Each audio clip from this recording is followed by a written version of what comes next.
Have you ever held a glass of water filled with sand, shaking it, desperate for the water to become clear? The more you shake, the more you agitate, the murkier it becomes. The sand and water become one chaotic, brown cloud. This is the state of the modern soul. This is our life. A frantic, endless shaking. We search for clarity in the center of the chaos. We demand stillness in the heart of the storm. We are utterly convinced that one more vigorous effort, one more book, one more piece of advice, one more grand attempt will be the final shake that separates the grit from the grace, revealing the pristine water we so deeply crave. We hunt for purpose in job titles. We seek love in the validation of others. We chase happiness as if it were a destination on a map, a distant city we can reach if only we run fast enough. We tell ourselves, when I get there, when I achieve this, when I fix that, then I will find peace. But the horizon only recedes as we approach it. Each achievement, each milestone reached, offers only a fleeting glimpse of satisfaction before a hollow echo returns, whispering of a deeper emptiness we have yet to fill. This is the great exhaustion of the seeker, the profound weariness that comes not from failure, but from a success that never nourishes. It is the confusion of arriving at a destination again and again, only to find you are still not home. But what if the answer was never in the shaking? What if the entire premise was flawed? What if clarity was never something to be achieved, but something to be allowed? What if peace was not a thing to be won, but a state to be returned to? This is not another journey to find another answer. This is not a map to another destination. This is an invitation.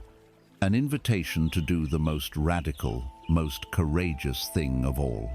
To stop, to simply, and with great intention, stop searching, to put the glass down, to place it on a steady surface, and for a moment, to do nothing at all, to let the frantic energy dissipate, to let the laws of nature take their course. This is an invitation to watch, as the heavy grains of fear and expectation and past conditioning begin, ever so slowly, to drift downwards.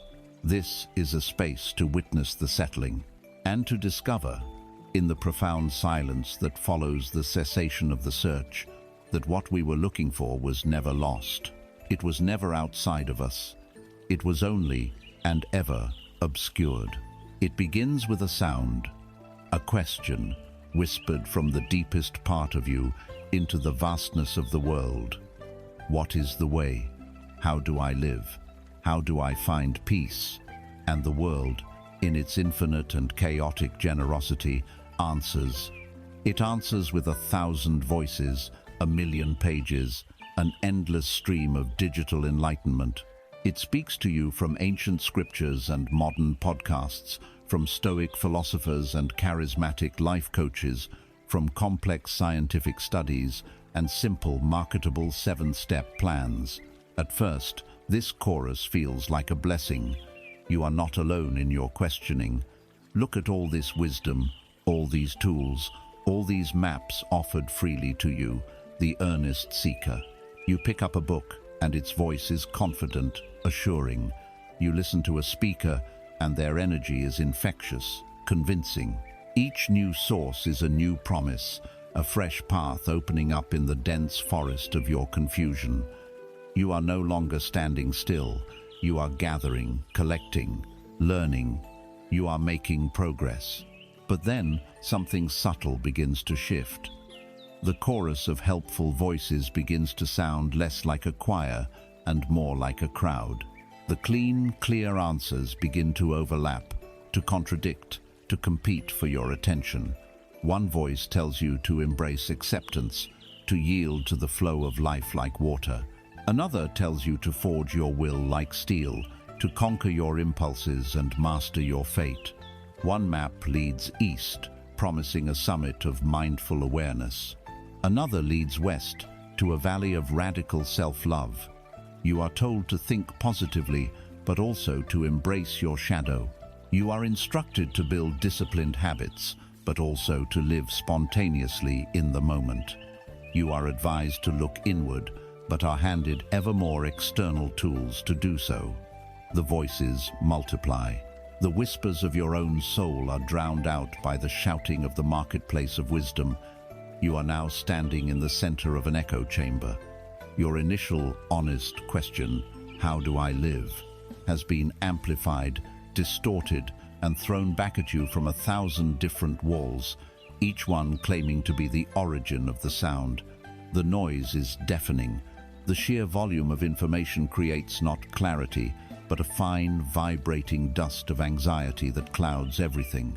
You feel a constant, low-grade pressure. The pressure of the unread books on your nightstand. The pressure of the bookmarked articles you have yet to internalize. The pressure of the podcast episodes piling up in your queue, each one holding a potential key, a missing piece of the puzzle you have become. This frantic gathering is rooted in a single, devastatingly quiet belief: I am not enough as I am, and the solution to my insufficiency exists somewhere outside of me. We treat our inner turmoil as a technical problem, a machine with a broken part. If we can just find the right manual, the right schematic, the right expert technician, we can fix it. The search for information becomes a surrogate for genuine transformation. The intellectual aha moment, that jolt of recognizing a truth in a sentence, becomes a counterfeit for embodied wisdom. We highlight a passage in a book and feel a sense of accomplishment, as if the act of marking the wisdom has somehow integrated it into ourselves. It has not. It has only been catalogued. We become librarians of our own potential, meticulously organizing shelves of knowledge we never truly use. We can quote Rumi and Marcus Aurelius and the Buddha, but we cannot sit with our own anger for 5 minutes without seeking a distraction. This is the grand illusion of the echo chamber. The feeling of movement without any actual travel. You are pacing the same small room, but the changing acoustic landscape, the different echoes bouncing off the walls, convinces you that you are on a great journey. The addiction is subtle, insidious. It is an addiction to the feeling of hope that a new answer provides. The rush of a new beginning, a new framework, a new system. It momentarily silences the deep ache of your own confusion, but it is a temporary anesthetic. Once the novelty of the new information wears off, the ache returns, often with a new layer of self-recrimination. Why did that not work for me? What is wrong with me that even this powerful truth could not fix me? And so, the search begins again, with more desperation, more urgency. We are hungry, and we are trying to satisfy that hunger by reading the menu instead of eating the food. Here lies the deepest conflict, the tearing apart of the soul in the echo chamber. Your being craves simplicity, a single, clear note to harmonize with. But your mind, conditioned by the chamber, is engaged in a frantic effort to orchestrate a symphony of 1,000 competing instruments. It leads to a unique and torturous form of paralysis. You stand at a crossroads with 100 signs, and the sheer volume of choice leaves you frozen, unable to take a single step. Every potential action is immediately questioned by a competing philosophy you have absorbed. Should I act? A voice says. The world is changed by your example, not by your opinion. So you prepare to move, but another voice immediately whispers, true mastery is to do nothing and leave nothing undone. So you hesitate. You feel anger rising, and you remember a teaching. Express your emotions honestly, do not repress them. But another memory surfaces. He who is slow to anger is better than the mighty. You are trapped between the will to change and the desire to accept, between the impulse to act and the wisdom of stillness. You are torn apart by the very wisdom you sought for salvation. This inner war is exhausting. It is a full-time job with no salary and no holidays. The work of self-improvement becomes a source of profound self-aggression. You are a project that is never finished, a case that is never solved. You wake up and immediately feel you are behind schedule on your own spiritual development. This is not peace. This is not freedom. This is the very essence of the cage, a prison whose bars are forged from the well-intentioned advice of others. The desperate desire for a simple working truth clashes with the terrifying growing awareness that the system of searching itself is broken. The search for a cure has become the disease. The core message, the single ray of light that can penetrate the noise of the echo chamber, is this: the search is the distraction. The relentless pursuit of external knowledge is the very act that prevents you from accessing the profound intuitive wisdom that already resides within you. You do not need another map. You need to learn how to read the compass that is already in your hand. Every moment you spend looking outside of yourself for an answer reinforces the false belief that the answer is not inside you. It is a cycle of disempowerment dressed in the noble robes of seeking. The work is not to add, but to subtract. It is not to acquire, but to uncover. You have already accumulated enough information. You have enough theories, enough models, enough quotes to last a lifetime. The task now is not to learn more, but to unlearn, to let go of the need to know, and to cultivate the courage to simply be, to be confused without immediately running for a book on clarity, to be sad without downloading a podcast on happiness, to be still and to listen to what arises in that stillness. The voice you are trying to hear is quiet. It does not shout. It does not sell. It does not promise you a 7-step plan. It speaks in the language of subtle feelings, of gut instincts, of the quiet yes or no that you feel in your body long before your mind has had a chance to analyze the situation. But you will never hear this voice if your ears are plugged with the headphones of 1,000 other experts. You must be willing to endure the silence. This leads to a practice, an act of quiet rebellion against the echo chamber. It is the practice of an information fast. Choose a period of time. It could be one day, it could be a weekend, perhaps a full week if you feel courageous. And in this time, you make a simple, sacred commitment.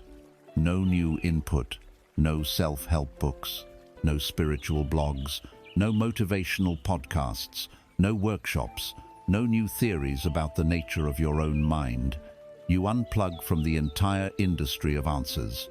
You are allowed to live your life. You are allowed to feel whatever you feel. You are allowed to think whatever you think. But you are not allowed to immediately seek an external resource to interpret, fix, or validate that experience. At first, it will likely feel uncomfortable.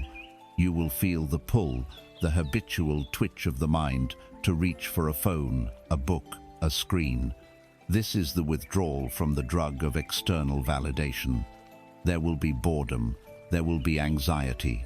You will be left alone with yourself, with no buffer, no intermediary. This is the point. This is the beginning of the real work.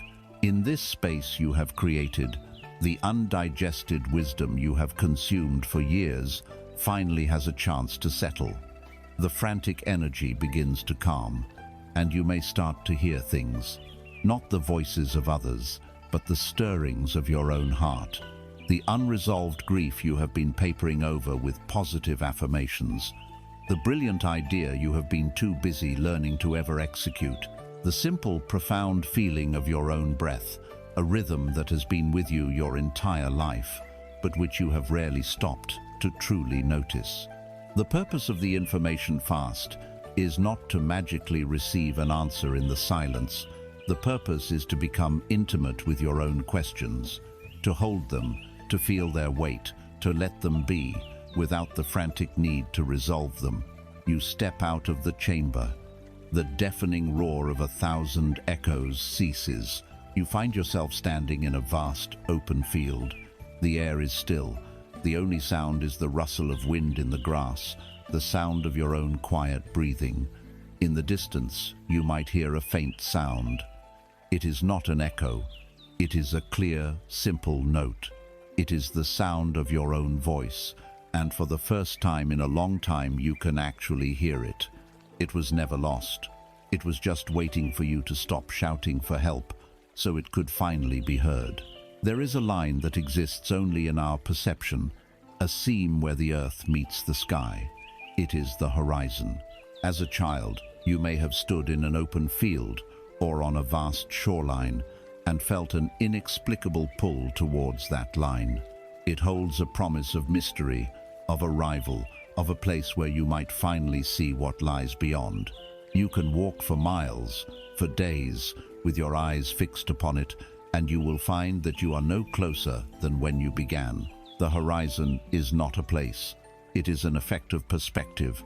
It is a promise that can never be kept, and destination that constantly recedes at the exact same speed as your approach.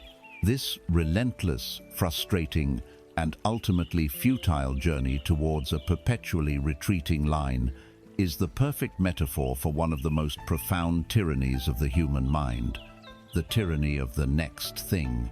It is a force that governs our lives with an iron will, a silent dictator of the soul that whispers a single, seductive, and devastatingly effective lie. The lie that fulfillment is not here, but there. The lie that peace, happiness, and wholeness are waiting for you in the acquisition of the next thing, the achievement of the next goal, the arrival of the next stage of your life. This is a tyranny because it is not a gentle suggestion, it is an absolute command.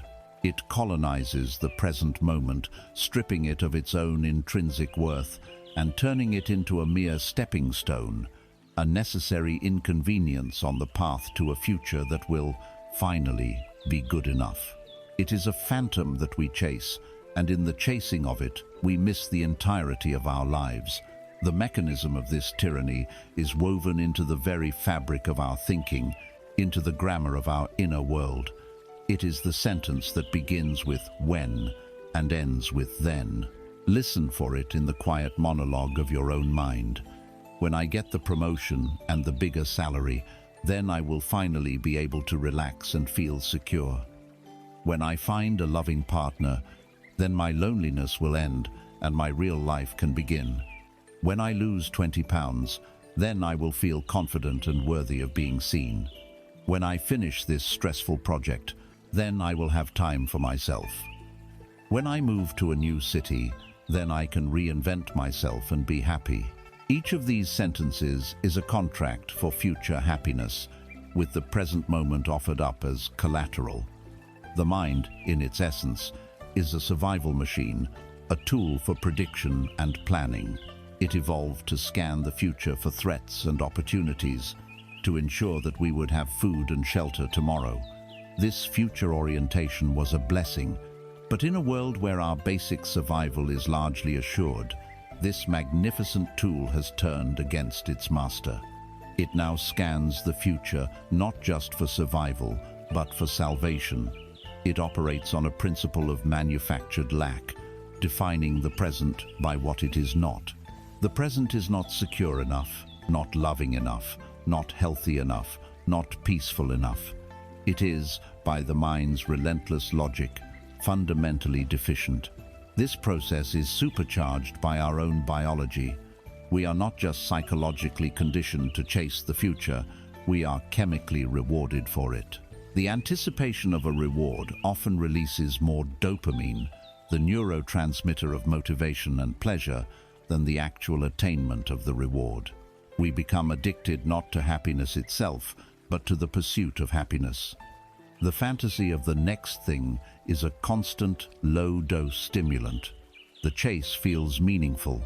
The striving feels like progress. We are intoxicated by the dream of arrival, falling in love with a future version of our lives that exists only as an electrical impulse in our brains. The tyranny, then, is a double-edged sword. It is the addiction to the chase and the inevitable disappointment of the prize. Herein lies the central conflict, the source of a quiet, chronic despair that pervades so much of modern life. It is the immense chasm between the fantasy of the future and the reality of its arrival. You work tirelessly for the promotion. You sacrifice evenings, weekends, and your own well-being. You are fueled by the vision of that future self, secure, respected, at peace. And then, you get it. The day comes. There is a moment of elation, a surge of pride, a genuine feeling of accomplishment. You have reached the destination. You have grasped the next thing. But then, a week passes, a month. The new salary becomes the new baseline. The new responsibilities become the new routine. The feeling of elation fades, and the old, familiar sense of unease begins to creep back in. The fundamental feeling of insufficiency remains, and the mind, having no tolerance for a vacuum, immediately begins its search again. The horizon has simply reset. Okay, it whispers, the promotion wasn't the final answer, but you know what will be, that bigger house in the better neighborhood. When we get that, then we will truly have made it. The immense energy you invested, the hope you poured into the chase, culminates in a prize that feels hollow, like a beautiful fruit with no taste. This cycle creates a profound disillusionment. We begin to question not the chase itself, but our own capacity for happiness. Why don't I feel the way I thought I would? What is wrong with me? Perhaps I am just ungrateful or broken.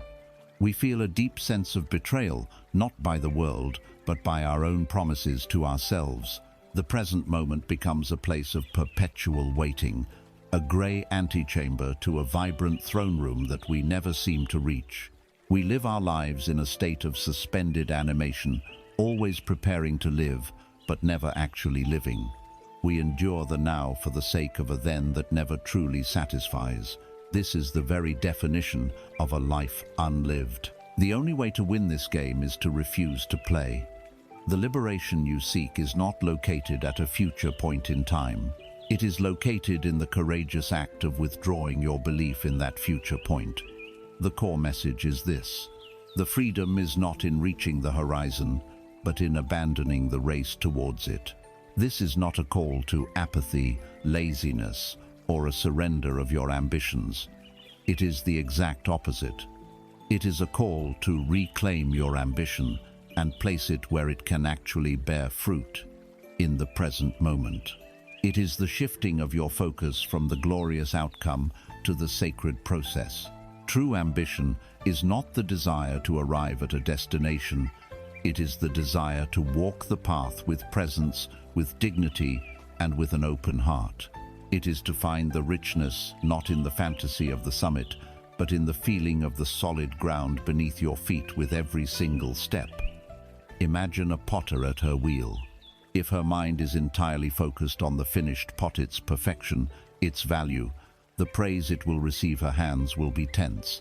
Her connection to the clay will be lost. She will be working from a place of anxiety and lack.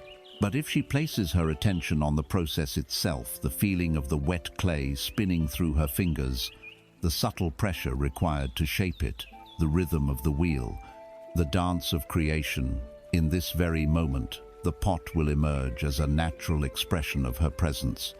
It may be perfect, it may not be, but the act of its creation will have been whole and fulfilling in and of itself. To abandon the race to the horizon is to become this potter. It is to fall in love with the feeling of the clay and to let the pot be what it will be. How do we begin to dismantle such a deeply ingrained tyranny? We do not fight it. We do not try to wrestle our minds into submission. We begin with a gentle, persistent act of awareness. The practice is simple but not easy. First, you just listen. You become a spy in the house of your own mind, listening for the telltale signature of the tyrant. The when, then, construction. You will be astonished at how frequently it appears, framing almost every aspect of your life, from your career to your relationships to your lunch. The second step is to name it, quietly and without judgment. When you hear the thought, "When I just get through this week, then I can relax," you simply label it. You can say to yourself, There it is, the horizon story, or that's the when-then pattern. This simple act of naming is profoundly powerful. It creates a microsecond of space between you, the conscious observer, and the thought pattern itself. You are no longer completely identified with the thought. You are the one who is noticing the thought. In that tiny gap, freedom is born. The third step is a gentle pivot. After you have noticed and named the pattern, you consciously bring your attention back from the imaginary future to the felt reality of the present. You anchor yourself in your senses. Find one thing, just one. Feel the warmth of the mug in your hands. Notice the intricate pattern of the wood grain on your desk. Hear the distant sound of traffic, not as an annoyance, but simply as a sound. Feel the physical sensation of your breath entering and leaving your body. This is not an attempt to force yourself to be happy or grateful. It is a simple, grounding act of returning home to the only moment that has ever existed, which is this one. It is a small rebellion of the real against the tyranny of the imaginary. When you cease your frantic chase of the horizon, you do not lose a destination. You gain a world. For the first time, you are free to look down at the ground beneath your feet and see the incredible texture of the path you are on. You are free to feel the warmth of the actual sun on your skin, instead of dreaming of a future sunshine.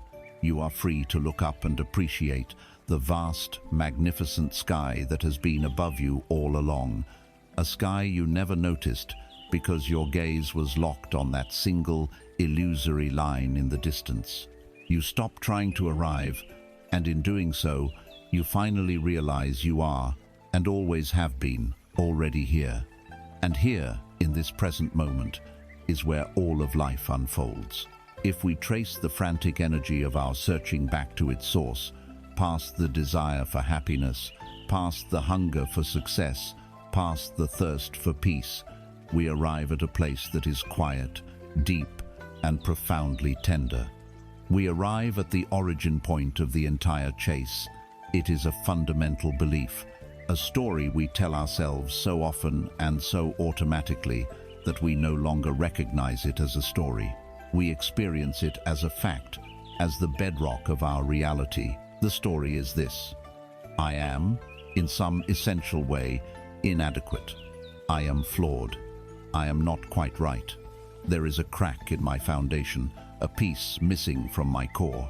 And because this feeling of inadequacy is so painful, so intolerable, we dedicate our entire lives to a single, monumental project, the project of fixing the self.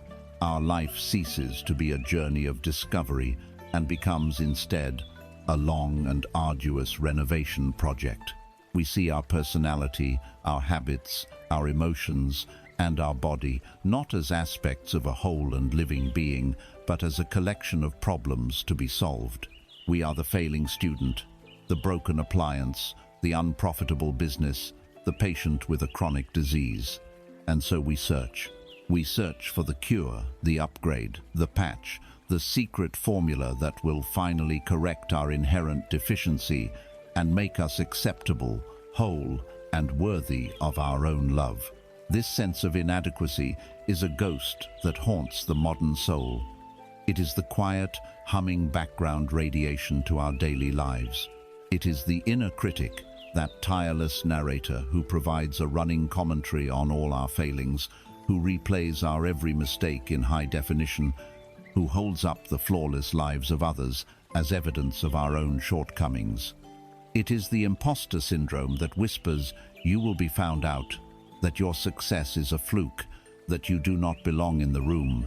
It is the gnawing feeling that if people truly knew you, the real you, they would be disappointed. We internalize this story from 1,000 different sources, from childhood wounds, from the impossible standards of a photoshopped culture, from the constant pressure to be more productive, more positive, more optimized. It becomes the lens through which we see ourselves. And this lens distorts everything. It turns our unique quirks into character flaws. It turns our moments of rest into evidence of laziness. It turns our human emotions of sadness or anger into signs of spiritual failure. Under the gaze of the inadequate self, life is a constant test, and we are always on the verge of failing. This is the engine that drives the frantic search. Each self-help book is not a tool for expression, but a weapon against our own imperfection. Each new diet is not an act of nourishment, but a punishment for the body that we deem unacceptable. Each productivity system is not a way to create space, but a way to wring more value out of a self we believe is inherently worthless. We are not on a journey of self-discovery. We are on a campaign of self-correction, fueled by the deep and painful belief that who we are, right now, is fundamentally wrong. This creates a state of perpetual inner warfare. It is an exhausting and unwinnable civil war waged within the borders of our own being. On one side of the battlefield is the imperfect self, the one we experience every day. The self that gets tired, feels insecure, makes mistakes, and says the wrong thing. And on the other side stands the ideal self, a shimmering, flawless mirage we have constructed from all the books we've read and all the gurus we've admired. This ideal self is always calm, always confident, always compassionate, perfectly disciplined, and perpetually enlightened. It never feels petty jealousy. It never procrastinates. It never eats the wrong food. It is a beautiful, perfect, and utterly fictional character. And the entire project of our lives becomes the violent attempt to annihilate the real self in favor of the imaginary one. We become our own harshest drill sergeant, shouting commands at our weary soul. Be better, try harder, be more positive. Don't feel that. Why are you so weak? We are caught in a vicious cycle. We feel the pain of our inadequacy, so we create an impossible ideal. We inevitably fail to meet that ideal, which produces feelings of shame and self-hatred. This intensified shame then reinforces our original belief in our own inadequacy, which causes us to double down on the war, to fight even harder, to hate ourselves even more. We are trying to beat ourselves into a state of peace. We are trying to criticize ourselves into a state of confidence. We are trying to hate ourselves into a version that we can finally love. This is the central, insane paradox of the project of self-fixing. It is a strategy that is doomed to fail, because its very method reinforces the disease it purports to cure. The harder you fight your demons, the more you legitimize their power. The more you struggle against your perceived flaws, the more real and solid they become. You are giving the ghost a body, and then wondering why it haunts you so effectively. Here, we must introduce a new story, a radical shift in perspective that does not try to fix the old foundation, but reveals that the foundation was never cracked in the first place. The core message is this: you are not a project to be fixed. You are a masterpiece to be uncovered. You are not broken. You are buried. The great Renaissance artist Michelangelo was once asked how he created his magnificent statue of David from a single towering block of marble. He is said to have replied, "I saw the angel in the marble and carved until I set him free." This is the key. Michelangelo did not believe he was creating David. He believed David was already and always present within the stone. His job was not to add anything, not to construct or fix or improve. His job was simply, and with great care, to chip away the pieces of marble that were not David. This changes everything. What if you, in your essence, are already David? What if your wholeness, your worth, your beauty, and your strength are not future goals to be achieved, but a present reality, waiting patiently inside the block of marble? And what if that marble is made of all the layers of self-judgment, all the inherited beliefs, all the fears, and all the shoulds you have accumulated over a lifetime? Then the work is no longer a violent war of self-correction. It becomes a patient, loving act of excavation. Your so-called flaws are no longer shameful defects to be hidden or eliminated. They are simply pieces of excess stone. They are not you. They are just the material that is obscuring you. This means that self-acceptance is not an act of resignation or giving up. It is the most powerful tool you have. It is the chisel. You cannot chip away the stone by hating the stone. You can only do it by seeing, with love and clarity, what is stone and what is statue. You don't need to become worthy. You need only to remove that which obscures the worthiness that is your birthright. This is not just a beautiful idea. It can be a lived experience. It begins with a practice of profound simplicity and courage. It is the practice of the mirror. Find a time when you can be alone and undisturbed.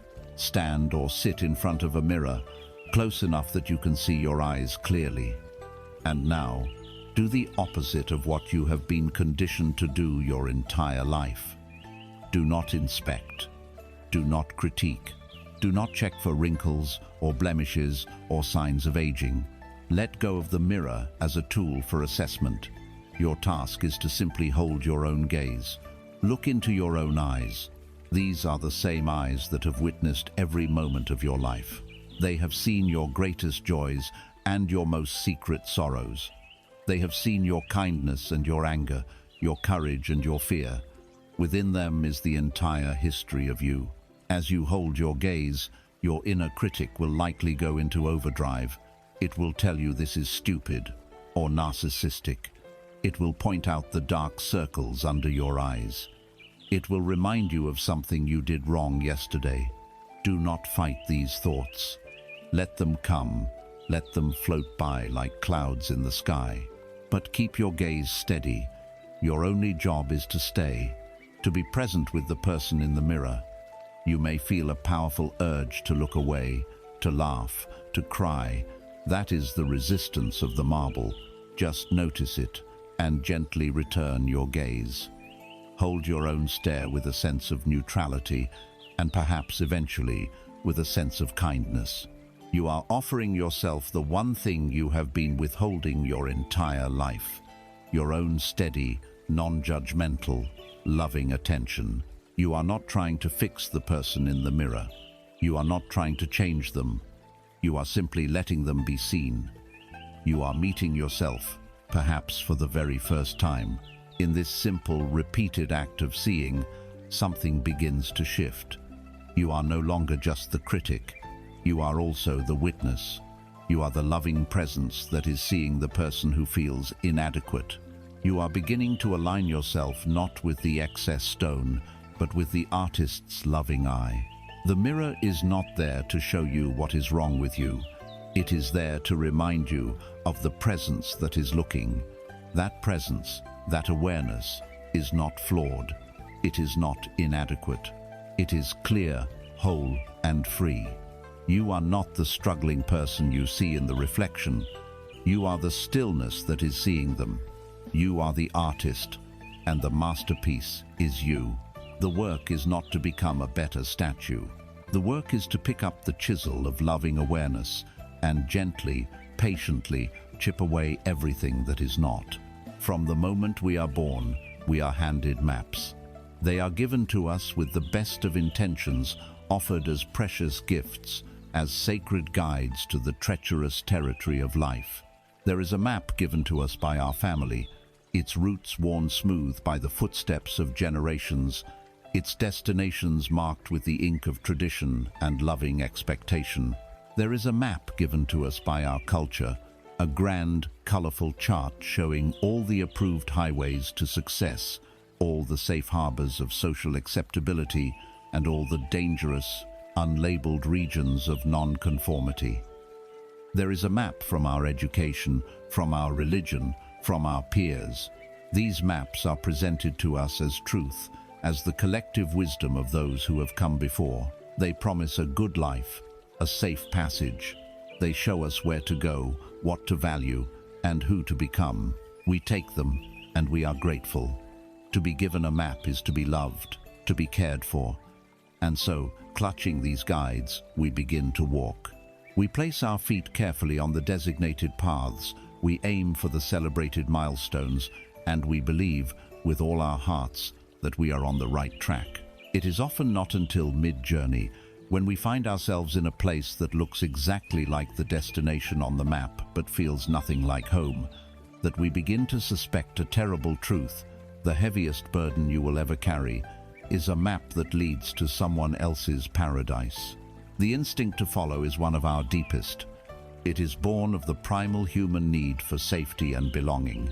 In the ancient world, to be separated from the tribe, to be cast out into the uncharted wilderness, was a death sentence. The tribe survived because it had a map, a shared understanding of the world, of what was safe and what was dangerous. To follow the map was to survive, to deviate was to perish. This ancient fear is still coded into our nervous systems. The desire for approval, the dread of disappointing those we love, the terror of being seen as strange or unsuccessful, these are the modern echoes of that primal need to stay with the tribe. We follow the maps because we believe they will keep us safe, loved, and accepted. And so we internalize their logic. We don't just follow the path, we become the path. The map's definition of a valuable life becomes our own. We learn to measure our worth in degrees, in job titles, in marital status, in the square footage of our homes. The map tells us that this is success, so we pursue it relentlessly. The map tells us that this other thing art for its own sake, a simpler life, a path of quiet contemplaciones, a detour, a risky indulgence, a failure. So we learn to fear our own most authentic callings. There is a profound, if subtle, comfort in this. To follow a pre-drawn map is to be absolved of the terrifying and magnificent responsibility of creating your own meaning. It is far easier to walk a well-trodden road than it is to navigate by the faint and distant light of your own stars. The map provides an illusion of certainty in a world that is fundamentally uncertain. It offers clear answers, relieving us of the burden of living in our own questions. We choose the comfort of the known path over the adventure of our own wilderness. This is the silent conflict that brews in the heart of the follower. It is a slow-burning schism between the outer life and the inner self. On the surface, everything can appear to be perfect. You have done everything right. You have followed the map meticulously. You have reached the destinations it promised. You have the stable career, the respectable accomplishments, the approval of your family and peers. By all external measures, you are a success story. The world applauds you. But when the applause fades, in the quiet moments late at night, you feel a profound and unsettling emptiness. It is the feeling of being a stranger in your own life. You look at your achievements and feel a sense of detachment, as if they belong to someone else. You listen to yourself speak, and the words feel hollow, scripted. You move through your days with a sense of quiet desperation, the feeling of an actor who has mastered their lines but has forgotten why they took the role in the first place. This is the pain of the inauthentic life. It is the ache of a soul that has been suffocated by 1,000 careful decisions made to please everyone but itself. The external validation you receive is like salt water to a thirsty man. It only makes the inner thirst more acute. Your success feels fraudulent because, on a deep level, you know it is not yours. You did not choose this destination, you inherited it. The conflict is between the person the world sees and the person you secretly know yourself to be. The longer you walk on this path that is not your own, the more this gap widens until you feel utterly divided. A ghost haunting the hallways of a beautiful house that you built, but that was never truly your home. The only way out of this gilded cage is to realize that the map itself is the problem. The core message is this: another person's map, no matter how lovingly drawn or widely celebrated, cannot lead you to the unique and sacred territory of your own soul. Your true life is an uncharted land. It does not exist on any chart. It cannot be found by following in anyone else's footsteps. Its discovery is your own personal, sacred quest. And this means that the moment you feel most lost, The moment you realize you have wandered off the edge of the map is not a moment of failure. It is the moment your true journey finally begins. To be lost from their path is the first essential step to finding your own. It is an act of profound courage, an allegiance to the silent whisper of your own heart over the loud clamor of the world's expectations. This does not mean you must burn every map or reject all wisdom from others. A traveler is wise to consult guidebooks, but you must learn the crucial difference between a guidebook and a gospel. A guidebook offers suggestions, points of interest, warnings about potential dangers. A gospel demands obedience. You can learn from others' journeys, but you cannot let them dictate your own. The ultimate authority for your life must shift. It must move from the external, inherited map to the internal, living compass of your own being, your intuition, your passions, your deepest sense of rightness, that quiet knowing that resides beneath the noise of all the shoulds. How do we begin to listen to this inner compass when its voice has been silenced for so long? We start with a simple daily practice of self-inquiry. We can call it the compass question. Before you make a decision, before you take an action, before you even speak, you pause for a single breath.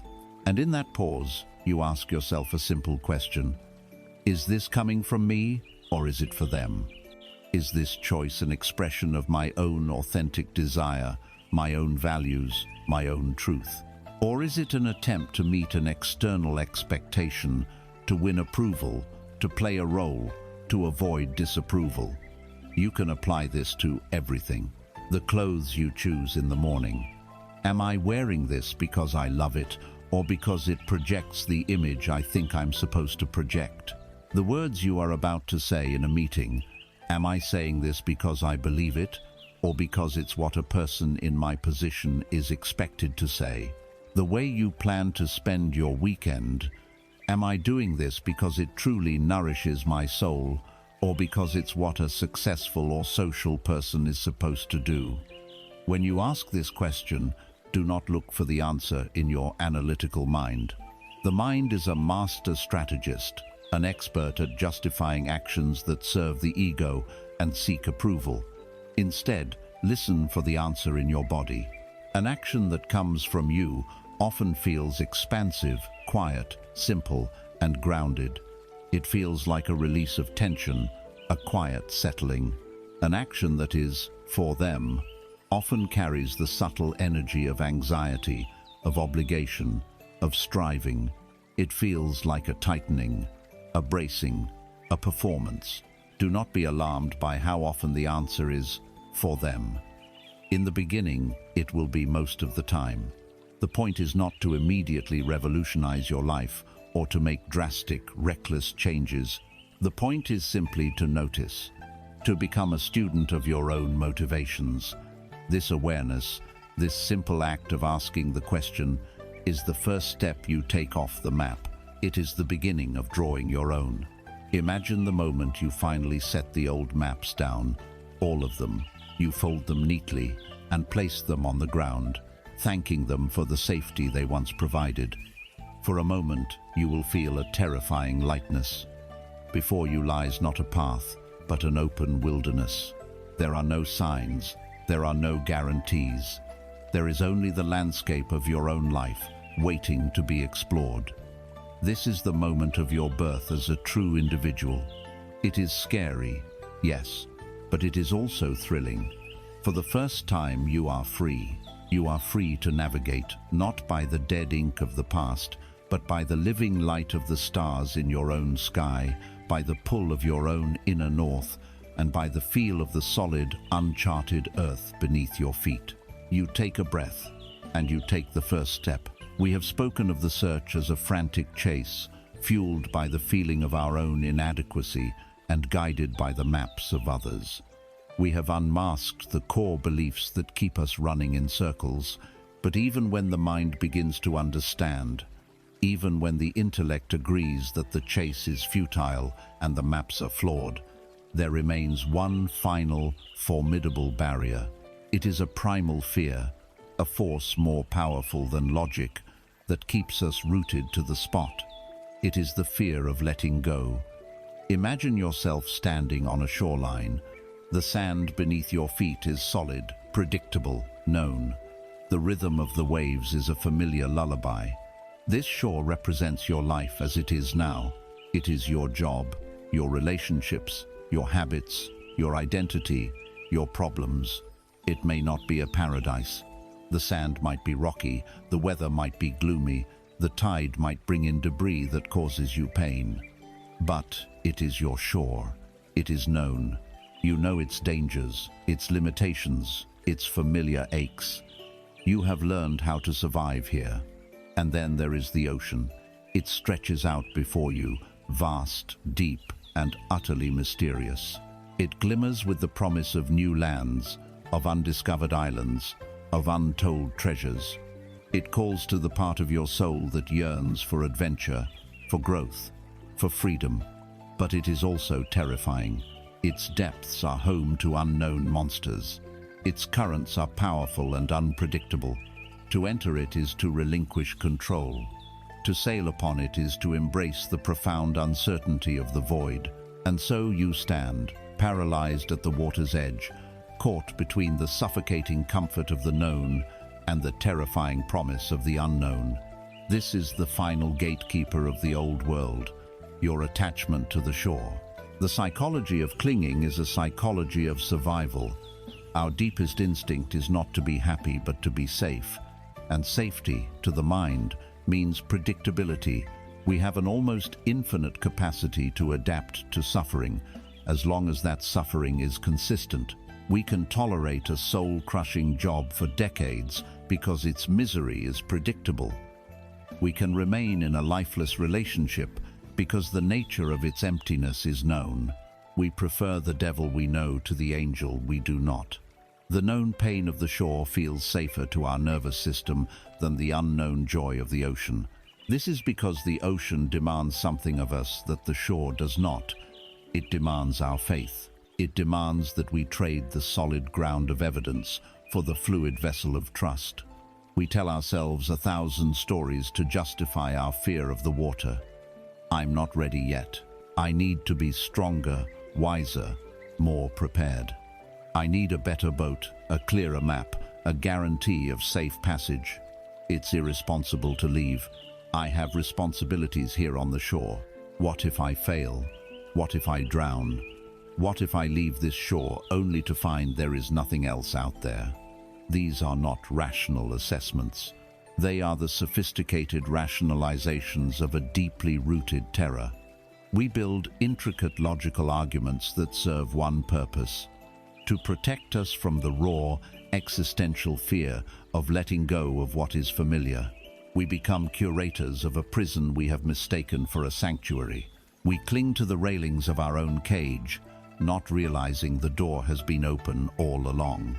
There comes a time, however, in the life of every seeker, when the nature of the shore begins to change. What was once a place of safety begins to feel like a place of stagnation. The comfort becomes suffocation. The predictable rhythm of the waves no longer sounds like a lullaby, but like the monotonous, rhythmic clanging of a prison door. The solid ground beneath your feet feels less like a foundation and more like quicksand, slowly pulling you under. The pain of staying put begins to eclipse the fear of leaving. This is a crucial turning point. It is the birth of a divine dissatisfaction. The soul, which knows its true nature, is as vast and as deep as the ocean, can no longer tolerate the cramped confines of the shore. It begins to rattle the bars of the cage. This creates an agony, a profound inner conflict between the part of you that wants to grow and the part of you that wants to stay safe. You feel restless, bored, and faintly resentful of a life that is too small for your spirit. You are caught between two fears: the fear of the unknown that lies in the ocean, and the even more terrifying fear of looking back at the end of your life and realizing you never left the shore. You are afraid of drowning, but you are becoming even more afraid of dying of thirst while staring at a vast body of water. For a long time, the fear of the ocean wins. But if you listen, truly listen, to the growing pain of your own stagnation, you will eventually find the courage to dip your toes in the water. The agony of the shore becomes the fuel for your departure. The great truth that must be embraced at this threshold is this: you cannot discover new oceans unless you have the courage to lose sight of the shore. This is not a poetic sentiment. It is a practical, spiritual law. There must be a period in your journey where you are completely at sea, with no land in sight behind you and no land in sight before you. A period where you are suspended between the memory of where you came from and the hope of where you are going. This is the space of true transformation. It is the void. It is the wilderness. It is the fertile darkness in which all new things are born. To let go of the shore is to consciously step into this space. It is to release your grip on your old identity, your old certainties, your old ways of being.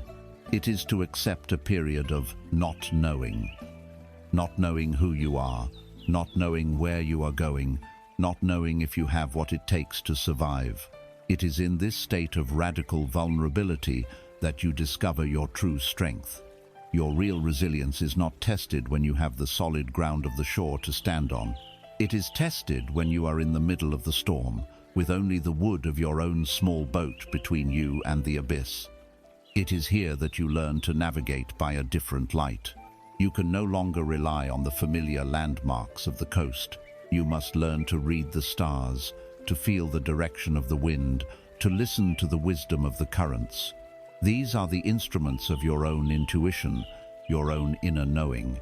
Letting go of the shore is the ultimate act of faith, not in a god or a guru, but in the process of life itself, and in your own capacity to meet it. This does not mean you must one day wake up, burn your house down, and sail off into the sea with no preparation. The universe does not demand reckless abandon. It asks for courageous intention. The practice of letting go begins not with a single dramatic leap, but with a series of small, deliberate pushes from the shore. The task is to build your sea legs. You do this by intentionally and repeatedly choosing a small uncertainty over a familiar comfort. Look at your life. Where are you clinging to the shore out of fear? Identify one small, safe harbor of routine you have created for yourself. Then, take one small action to steer your boat into slightly more open water. If you are afraid of solitude, your action might be to spend a Saturday afternoon alone, without your phone, just being with yourself. If you are afraid of rejection, your action might be to share a creative idea you have been hiding, or to state an honest opinion you would normally swallow. If you are afraid of incompetence, your action might be to finally sign up for that class you have been dreaming of, with the full acceptance that you might be the worst one in the room. Each of these actions is a small push from the shore. It is a way of gathering evidence. The evidence you are gathering is not that the ocean is safe. It is not always safe. The evidence you are gathering is that you are resilient. You are proving to your own nervous system that you can handle a little bit of uncertainty, that you can survive not knowing, that you can tolerate the discomfort of the unknown. With each small push, your fear of the ocean lessens, and your confidence in your own ability to navigate it grows. You are not trying to leap across the entire ocean in a single bound. You are just learning, with courage and patience, how to float. Imagine it. You make the choice. You untie the rope. You push your small boat away from the familiar sand. You drift out past the shallow breakers into the gentle swell. You look back, and the shore, with all its familiar pains and comforts, gets smaller. There is a moment of panic, a tightening in the chest.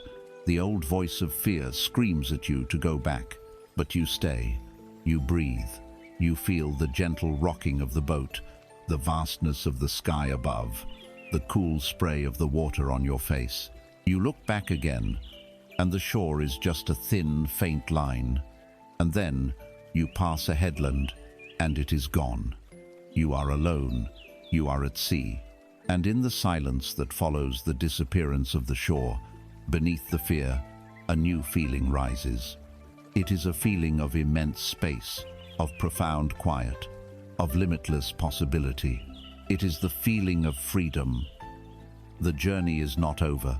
The journey has just for the very first time truly begun. Having let go of the shore, you find yourself adrift on a vast and open sea. The journey inward has begun, but as you float in this new, disorienting freedom, you become aware of a noise. It is not a sound from the outside world, but a ceaseless, chattering static from within. You have left the noisy shore, but you have brought the noise with you.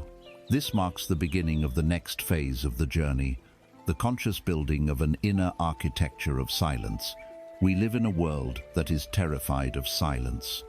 We have become masters of filling every crack and crevice of our lives with sound, information, and activity. We wake up and the phone is in our hand before our feet touch the floor, bathing our newly awakened consciousness in a stream of emails, news, and the curated lives of others. We drive to work with a podcast piping analysis into our ears. We work with music humming in the background. We eat our lunch while scrolling through feeds. We return home and turn on the television, not necessarily to watch, but just to have a companionable noise in the room. We have, with remarkable efficiency, engineered a life in which we are never, ever truly alone with our own thoughts in the quiet. We claim to crave peace. We dream of quiet. Yet we have built a fortress of noise around ourselves, a fortress designed to keep something out, or perhaps to keep something in. The first great work of being at sea is not to paddle frantically for a new shore, but to simply sit in the boat and allow the engine of the mind to run out of fuel. It is to learn to endure, and then to embrace the profound and healing power of silence. The psychology of our noise addiction is the psychology of avoidance. We are not filling a void, we are fleeing a presence. We are afraid of what we might find waiting for us in the quiet. Silence is the great revealer. It is the wide, empty stage upon which our inner life, in its raw and unedited form, is invited to appear. And we are terrified of the cast of characters. In the silence, our unresolved grief may step forward, its face etched with a sorrow we have been too busy to acknowledge. Our loneliness may materialize, not the casual loneliness that can be assuaged by a party, but the deep existential loneliness that asks us who we are when no one is watching. Our anxieties, no longer drowned out by the daily static, may begin to speak their fears in a clear voice. And perhaps most terrifying of all, our boredom may arrive. We have been conditioned to see boredom as a personal failure, a sign that we are uninteresting, unproductive, and wasting our lives. Boredom feels like a kind of psychic death, and so, the moment we feel its approach, we instinctively reach for a distraction, a screen, a task, anything to prove that we are still alive, still engaged, still moving. We have become so accustomed to being entertained and stimulated by the outside world that we have lost the capacity to be with the unstimulated self. We have become illiterate in the language of our own inner landscape. Silence presents us with a blank page, and we find ourselves in a panic, for we have forgotten how to read our own story, let alone write a new line. The noise is our shield against this terrifying and sacred responsibility. Herein lies the profound conflict for the seeker. The soul craves the deep, restorative peace that only silence can provide. It yearns for the clarity, the space, the chance to finally hear its own voice. But the mind, conditioned by a lifetime of distraction, is utterly terrorized by silence. And so, the moment we attempt it, a war breaks out. You decide to try. You turn off the car radio a few minutes before you arrive home. You put your phone in another room. You sit in a chair and decide to just be. For a few seconds, it might feel pleasant, a sense of relief. And then, it begins. The mind, deprived of its external input, turns its full, frantic energy inward. it becomes a whirlwind. A tidal wave of to-do lists crashes into a memory of an embarrassing thing you said 10 years ago. A sudden, sharp anxiety about a future event rises up, followed by a detailed and pointless analysis of a past conversation. This is the monkey mind, swinging wildly from branch to branch, chattering, screeching, never resting. The physical body responds. You feel an itch. Your leg needs to twitch. A sudden, overwhelming urge to get up, to check something, to do something, arises with an intensity that feels like a matter of life and death. This is the feeling of restlessness, the psychic itchiness of a mind in withdrawal. It is the most critical point in the practice, and it is where most people give up. They mistake this inner chaos as proof that silence is not for them, that they are bad at meditating, or that their mind is just too busy. They conclude that the practice is causing agitation, when in reality the practice is simply revealing the agitation that was already there, hidden beneath the blanket of noise. To flee from this restlessness is to flee from the healing process just as it begins. The only way to win this war is to reframe its terms entirely. We must fundamentally change our understanding of what silence is. We are conditioned to think of silence as an absence, the absence of sound, the absence of thought, the absence of activity. We imagine it as a black, empty void. This perception is the very source of our fear. The core message that can transform our relationship with quiet is this: silence is not an absence, it is a presence. It is the most powerful and fundamental presence of all. Silence is not the void, it is the vessel. Think of a beautifully crafted ceramic bowl. Its usefulness, its very essence, is in its emptiness. It is the empty space that allows it to hold water, or food, or flowers. The clay gives the emptiness form, but the emptiness is the function. Silence is this vessel. It is the vast, receptive, and loving container in which all of life's experiences, all our thoughts, all our feelings, all our sensations can arise, be held, and be released. Without the silence of the page, the words would have no meaning. Without the silence between the notes, there could be no music. The silence is what gives shape and significance to the sound. It is the background of pure awareness that allows the foreground of life to be perceived. When we see silence in this way, not as a threat but as a resource, our fear begins to soften. We realize we are not trying to empty our minds. We are trying to become aware of the vast, silent space in which our minds are already happening. This is the space of true listening. You cannot hear the subtle whisper of your intuition if your inner world is a shouting match. You cannot feel the gentle wisdom of your body if you are deafened by the noise of your own anxieties. You cannot truly offer the gift of your presence to another person if you are not, yourself, grounded in your own inner quiet. Silence is the foundation of all authentic connection, first with ourselves and then with the world.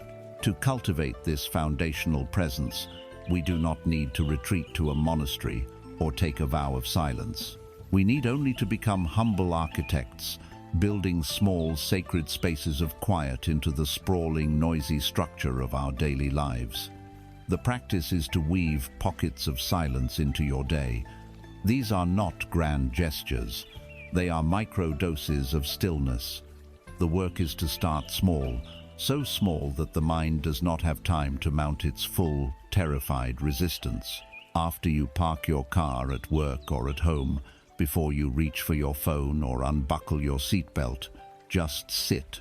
Sit for 1 minute in complete silence. Do nothing. Just be. When you walk from your car to your office door, leave your headphones in your pocket. For those 2 minutes, just walk. Feel your feet on the pavement. Notice the air on your skin. Hear the ambient sounds of the world without a narrator in your ear. When you drink your morning coffee or tea, try doing it without any other stimulation. No phone, no television, no newspaper. Just you and the warm cup. Feel its heat in your hands. Inhale its aroma. Taste each sip. The goal of these practices is not to achieve some blissful state of perfect peace. The goal is to simply stay for the allotted time. The goal is to endure the restlessness without reacting. You are training a muscle, your stillness muscle. In the beginning, it will feel weak and shaky. The urge to flee will be powerful. Your job is to simply notice that urge, to feel its energy, and to not obey it. With each small pocket of silence you endure, the muscle gets stronger. You are teaching your nervous system, through direct experience, that silence is not fatal. It is safe. It is, in fact, nourishing. As you continue to build this architecture of silence, a slow and beautiful transformation occurs. The periods of restlessness become shorter. The inner static begins to lose its volume. You start to notice the space between your thoughts. You begin to value the silent canvas as much as the paintings that appear upon it. You have spent your whole life chasing the interesting clouds, the thoughts, the emotions, the dramas, the distractions, believing that they were the whole show.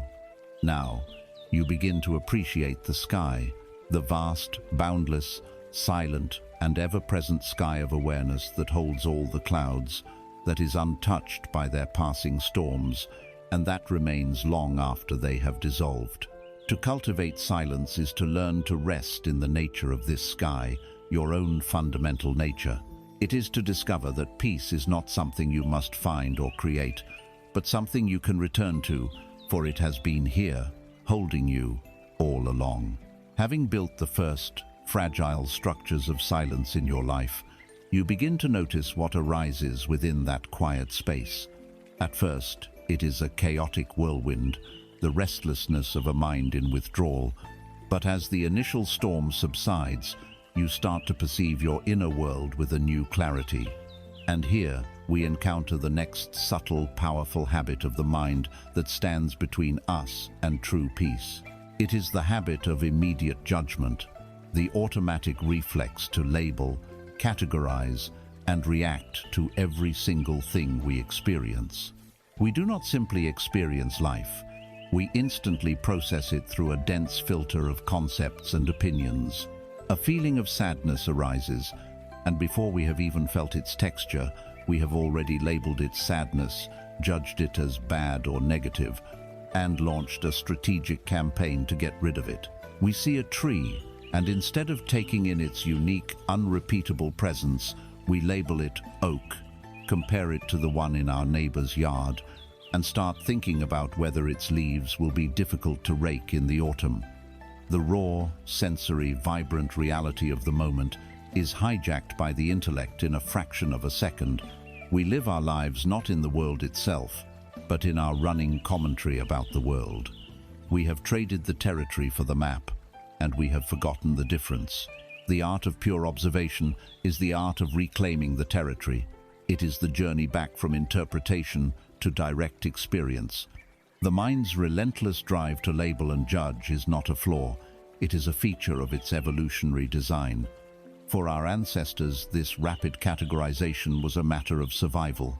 To see a shape in the grass and instantly label it snake, judge it as danger, and initiate the reaction of run was essential. There was no time for contemplative appreciation of the snake's beautiful scales. This mental shorthand, this ability to create a simplified, actionable model of reality, is what allowed us to survive.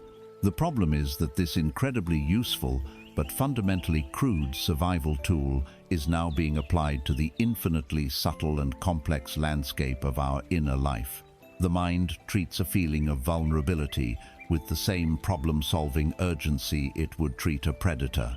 It sees a moment of quiet, unstructured time and labels it boredom, judging it as unproductive and initiating a frantic search for something to do. It reduces the majesty of a sunset to a simple beautiful, takes a picture to prove it, and moves on, having completely bypassed the actual experience of awe. This process impoverishes our existence. It keeps us living on the surface of things, constantly interacting with our own mental representations rather than with reality itself. We think we are tasting the wine, but we are only tasting our own opinions about it. It's a Cabernet, a bit too tannic, not as good as the one we had last month. The direct, simple, joyful experience of tasting is lost. We live behind a veil of our own making, a veil woven from the threads of our ceaseless analysis, and we wonder why life feels so muted, so disconnected, so lacking in vibrancy. This creates a deep and painful conflict between our being's natural desire for direct experience and our mind's conditioned need for control. There is a part of you, your deepest essence, that wants to feel life fully. It wants to be drenched by the summer rain, not just know that it is raining. It wants to feel the pang of heartbreak in all its shattering intensity, for in that intensity is life itself. It wants to dissolve into a piece of music, to be truly seen by another, to feel the silent, living presence of a forest. This is the soul's craving for reality. But the intellect, the inner manager, is terrified of this kind of raw, unmediated experience. Why? Because it cannot be controlled. What the mind cannot label and categorize, it cannot manage. And the mind believes its primary job is to manage your life, to keep everything neat, tidy, and predictable. Raw emotion is messy. Awe is unpredictable. True, open-ended presence is inefficient. The intellect views these states with deep suspicion as threats to its control, and so it wages a constant, subtle war against direct experience. It insists on being the intermediary, the translator, the gatekeeper for all of reality. This inner conflict manifests as that pervasive modern feeling of being disconnected, of living life as if behind a pane of glass. We can see everything, we can describe it, analyze it, and have an intelligent opinion on it, but we cannot touch it. We feel numb, alienated from the very life that is coursing through our veins. We are tourists in our own existence, taking pictures and writing postcards, but never truly arriving. The way to dissolve this conflict, to step out from behind the glass, is to cultivate a new way of relating to the mind. It is to learn to become the observer, not the judge. The core message is this: your true self is not the constant stream of thoughts, feelings, and sensations. Your true self is the silent, aware space in which that stream is happening. The most powerful metaphor for this is the mirror. Imagine a flawless, perfectly polished mirror. It has one function: to reflect whatever appears before it, exactly as it is. If a beautiful face appears, the mirror reflects it perfectly. If a grotesque mask appears, the mirror reflects it with equal, impartial perfection. If a sunbeam hits it, it reflects the light. If a storm cloud passes, it reflects the darkness. The mirror does not cling to the beautiful face, wishing it would stay. It does not recoil from the grotesque mask, trying to push it away. It does not become brighter from reflecting the sun or darker from reflecting the cloud. It remains, in its essential nature, utterly unchanged, unstained, and pristine. Its power is in its pure, non-judgmental, receptive awareness. This is the hidden capacity of your own consciousness. The art of pure observation is the practice of becoming this mirror. It is the practice of allowing the entire parade of life, your thoughts, your emotions, the sounds you hear, the things you see, to pass before the mirror of your awareness without interfering, without judging, and without identifying with the reflections. When you are the mirror, you can experience profound sadness without becoming a sad person. You can experience intense anger without becoming an angry person. The reflections come and go, but you remain. This is the heart of inner freedom. This art is cultivated through a practice of gentle, choiceless awareness. It is sometimes called open monitoring. A simpler way to think of it is as sky gazing. Find a comfortable place to sit, in the silence you have begun to build. Close your eyes. Your mind is like a vast, open sky. Your thoughts, feelings, and sensations are like the weather of this sky. They are the clouds, the birds, the wind, the sunlight, the storms. For most of our lives, we have been chasing the weather, completely identified with it. If a dark cloud appears, we think, I am sad. If a gust of wind blows, we think, I am anxious. The practice is to shift your perspective. Your job is no longer to control the weather. Your job is simply to be the sky. You lie back and watch it all happen. A thought arises. I forgot to send that email. The old habit is to grab onto that thought and follow it down a long rabbit hole of associated thoughts. The new practice is to simply notice it. You can gently label it in your mind, thinking, and then you let it go. You let the cloud drift by. A moment later, you feel a tightness in your shoulders. The old habit is to tense up against it, to start a story about how stressed you are. The new practice is to simply notice it. You can label it sensation or tightness. You don't try to fix it, you just observe it with a gentle mirror-like curiosity. You let it be there. A car horn blares outside. You label it hearing. You do this over and over. You notice and you let go. You notice and you let go. You are not trying to create a blank mind. You are simply practicing not getting caught.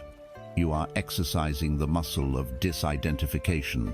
You are siding with the sky, not the clouds. With each moment of pure observation, you are polishing the inner mirror. You are wiping away a smudge of old conditioning, a layer of automatic judgment. At first, you will get caught by the reflections 1,000 times. You will find yourself lost in thought and only realize it minutes later. This is not a failure. The moment of realizing you have been lost is the success. That is the moment of waking up. That is the mirror, remembering it is a mirror.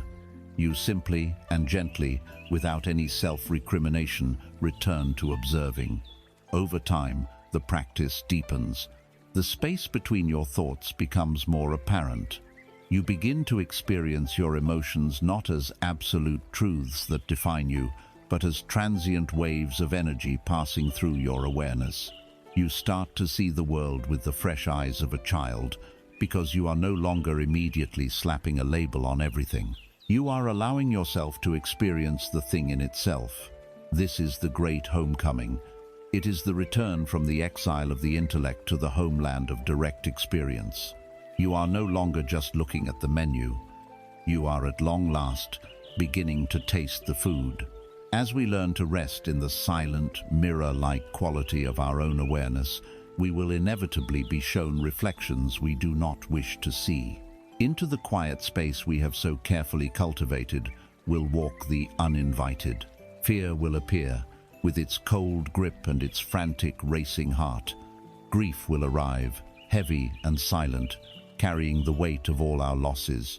Anger will knock, a hot and demanding presence, insisting on being heard. These are the unwanted guests of the inner life. Our immediate, deeply conditioned instinct is to slam the door. We pretend we are not home. We turn up the volume on our distractions to drown out their knocking. We brace ourselves, hoping they will simply go away. We have been taught our entire lives that these emotions are negative, that they are problems to be solved, enemies to be vanquished. We believe that a good and spiritual life is one free from these dark visitors, and so we spend an incalculable amount of energy fighting a war against our own feelings, a war that turns our inner world into a battleground and leaves us in a state of constant, exhausting vigilance. But what if these guests were not enemies? What if they were messengers in disguise, carrying vital information for our healing and our growth? What if the path to peace was not in barricading the door, but in the courageous and compassionate act of opening it? The psychology of our resistance to difficult emotions is rooted in a cultural misunderstanding. We live in the age of the tyranny of positivity, a pervasive belief that we should be happy, optimistic, and peaceful at all times. Any deviation from this cheerful baseline is treated as a failure, a sign of weakness, or a medical problem to be fixed. Sadness is not seen as a natural response to loss, but as a potential symptom of depression. Anger is not seen as a healthy signal that a boundary has been crossed, but as a dangerous and destructive force. Fear is not seen as an intelligent alarm system, but as a character flaw to be overcome. This conditioning leads us to develop three primary strategies for dealing with our own emotional reality. The first is suppression. This is the conscious active force, the gritting of the teeth. I will not feel this, we tell ourselves. We push the feeling down, hold it under, using the sheer force of our will. This requires a tremendous and continuous expenditure of energy. The second strategy is repression, which is suppression's unconscious twin. Here, the feeling is buried so deeply and automatically that we are not even aware of its existence. It is banished to the shadowlands of the psyche, from where it directs our lives in unseen ways, bubbling up as unexplained anxiety, chronic fatigue, physical pain, or self-sabotaging behaviors. The third, and most common modern strategy, is distraction. The moment we feel the slightest pang of discomfort, we instinctively reach for an external stimulus. We dive into our phone, our work, our food, a drink, a shopping cart. We use the noise of the world to numb the signals of our soul. All three strategies are based on the same faulty premise, that these emotions are wrong and must be eliminated. But unfelt emotion does not disappear. It metastasizes. It gets trapped in the body, becoming the knot in our stomach, the tension in our neck, the ache in our heart. The immense energy we spend resisting, suppressing, and distracting ourselves from our own feelings is the primary source of our suffering, far more so than the feelings themselves. This futile struggle creates a state of constant, low-grade warfare within our own home. Imagine your inner being is a house. You, the proprietor, desire this house to be a peaceful, welcoming place, filled with light and warmth, and inhabited only by your favorite guests: joy, peace, love, and inspiration. But other, more difficult guests keep showing up at your door, so you appoint yourself the chief of security. Your life becomes a project of border control. You spend your days checking the locks, peeking through the curtains, and actively fighting to keep the unwanted visitors out. When anger bangs on the door, you shout at it to leave. When sadness sits weeping on your porch, you close the blinds and pretend not to see it. When fear rattles the windows, you retreat to the innermost room and tremble. Your house, which was meant to be a sanctuary, a place of rest and nourishment, has become a fortress. It is a place of tension, of constant vigilance, of perpetual conflict. You can never fully relax, because at any moment, an unwanted guest might find a way in. This is the tragic paradox of our resistance. In our desperate quest to create a peaceful inner state, our very method to the fighting, the resisting, the controlling is what creates the war. We are seeking peace by waging war on reality, and it is a war we can never win, because these guests are not outsiders. They are a part of our human inheritance. They have a right to be here. They are, in fact, family. The only way to transform your house from a fortress back into a home is through a radical shift in strategy, from resistance to acceptance. The core message is this: that which you resist persists. Your resistance is the fuel that keeps the struggle going. The unwanted guest you fight with has no choice but to fight back. But that which you befriend can be transformed. This is not a passive resignation. It is an active, courageous, and deeply compassionate engagement. It begins with the understanding that these difficult emotions are not random, malevolent forces.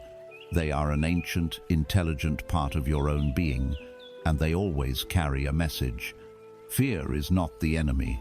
It is a loyal bodyguard, pointing to something you value that it perceives to be under threat. Anger is not a destructive monster. It is a fierce guardian of your boundaries, rising up when it senses you have been violated or treated unjustly. Sadness is not a swamp of despair. It is a loving tribute to something or someone you have lost, a testament to the depth of your connection. These guests are not here to torment you. They are here to help you. They are pointing to the places within you that need attention, healing, and care. To slam the door on them is to refuse the very medicine you need. To befriend them is not to say, "I love feeling this way." It is to say, "I am willing to listen. I am willing to be with you, without judgment, for a little while, to understand what you have come to tell me." When the guest feels that its message has been received, its frantic energy softens, its work is done, and it will, of its own accord, let itself out the door. This art of befriending can be learned through a simple yet profound practice. Think of it as inviting the unwanted guest in for a cup of tea. When you feel a wave of difficult emotion begin to rise, you pause. Instead of your habitual reaction of fighting or fleeing, you turn towards it with gentle curiosity. The practice can have 4 stages. The first is to recognize. You simply and gently name what is present. "Ah, this is fear." Or, "I see you, anger." Or, "Sadness is here." This simple act of recognition creates a space of awareness. You are not the fear. You are the one who is aware of the fear. The second step is to allow. This is the most courageous part. You give the feeling permission to exist. You stop fighting it. You can say to yourself, "It's okay, this is allowed to be here."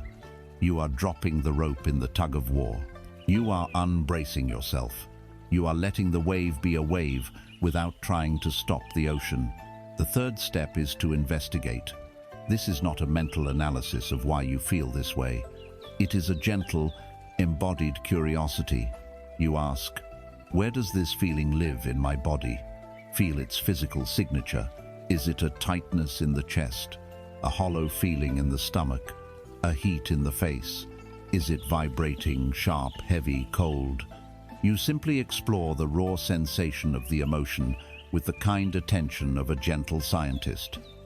This act of embodied investigation keeps you grounded in the present and out of the endless, unhelpful stories of the mind. The final step is to nurture.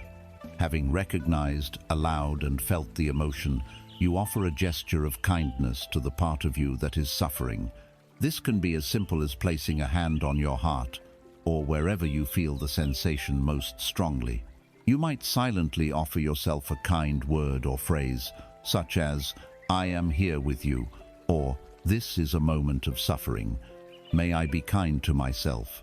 This is not about fixing the feeling. It is about bringing love to the feeler. It is an act of profound self-compassion. As you practice this art of befriending, your inner landscape begins to change. The unwanted guests, who once seemed like terrifying monsters, begin to reveal their true faces. You see that they were never there to harm you.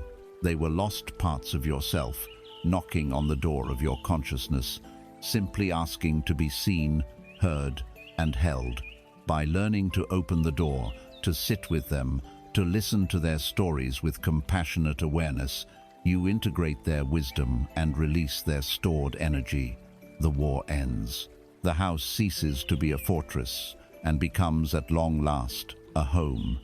It becomes a spacious and welcoming place, with room enough for all of life's experiences, both the joyful and the sorrowful.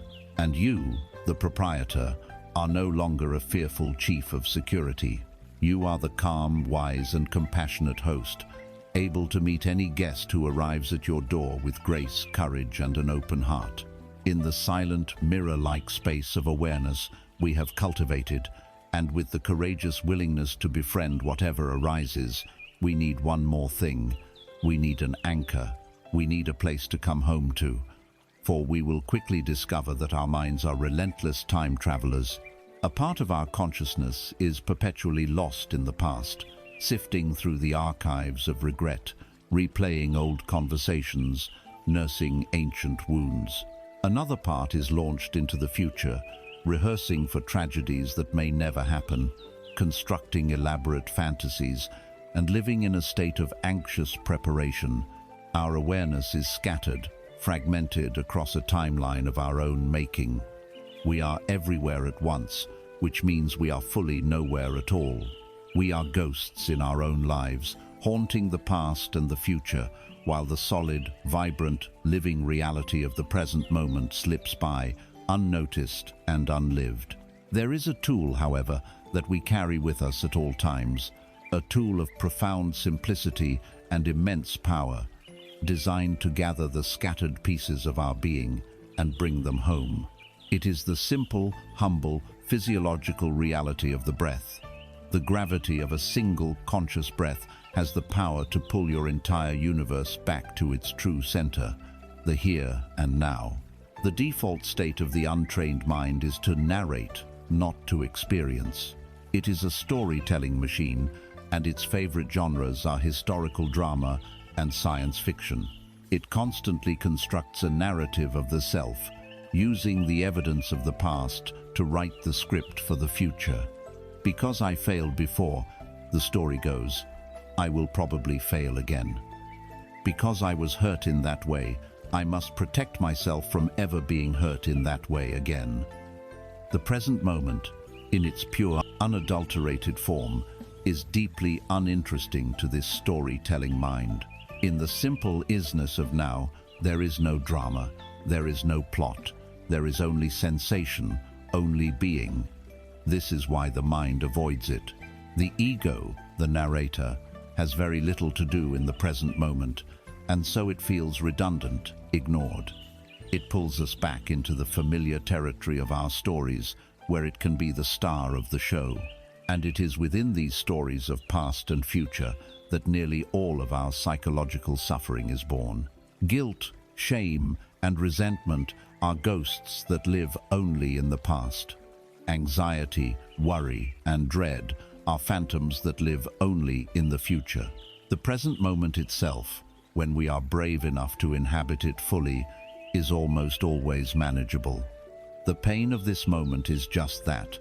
The pain of this moment, plus the story of how it will never end, that is suffering.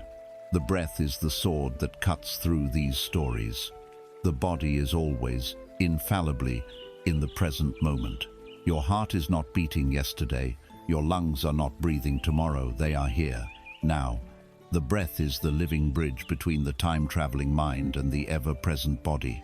To bring your awareness to the breath is to walk across that bridge, leaving the lands of fantasy and memory, and arriving into the solid reality of your own life. This journey home, however, is not one the mind undertakes willingly. The conflict between the soul's deep yearning for presence and the mind's addiction to its own dramas is never more apparent than when you first decide to simply watch your breath. You sit, you commit to the practice, and you turn your attention to the simple sensation of air entering and leaving your body. For a moment, there is quiet, and then the rebellion begins. The mind finds the breath to be unbearably boring. It screams in protest, "This is a waste of time. There are problems to be solved, plans to be made, things to worry about. Why are we just sitting here, feeling the air?" It will dangle the most enticing thoughts in front of you, a brilliant solution to a work problem, a witty comeback for an argument you had last week, a sudden, urgent need to organize your closet. It will do anything to lure you away from the simple, non-dramatic reality of your own breathing. This is the mind fighting for its own survival, for its role as the primary narrator and problem solver. It resists the present moment because in the simple reality of the now, the ego's job is rendered obsolete. To the ego, presence feels like death. It is crucial to understand that the mind's wandering is not a failure of the practice. It is the practice. The mind is doing what it is designed to do. The work is not to achieve a perfectly still and empty mind. The work is to notice, with gentle and persistent compassion, that you have been carried away by the river of thought, and to then make the conscious choice to step back onto the bank. The practice is in the returning. Each time you guide your awareness back to the breath, you are casting a vote for presence over distraction. You are strengthening a muscle. You are reclaiming your own attention. Every return is a moment of profound victory. This is why the most powerful metaphor for the breath is that of an anchor. Your mind is a vast and restless ocean. Your thoughts and emotions are the waves, the currents, and the unpredictable storms that churn its surface. Without an anchor, the small boat of your awareness is completely at the mercy of these forces. It is tossed about, swept away into seas of anxiety, pulled under by whirlpools of sorrow, and dashed against the rocks of anger. We feel out of control because, in this state, we are. The breath is the heavy, simple, reliable anchor that rests always in the quiet depths beneath the surface turmoil. It has gravity. When you intentionally place your attention on the physical, rhythmic sensation of your breathing, you are dropping this anchor. The waves of thought do not necessarily stop. The storm of emotion may continue to rage, but the boat is no longer swept away. It holds its position. It finds a point of unwavering stability in the very heart of the chaos. You discover that it is possible to be with the storm without becoming the storm. This anchor is the most practical and portable tool you will ever possess. You do not need to be in a quiet room or sitting on a special cushion. You have your breath while you are stuck in traffic. You have your breath in the middle of a difficult meeting.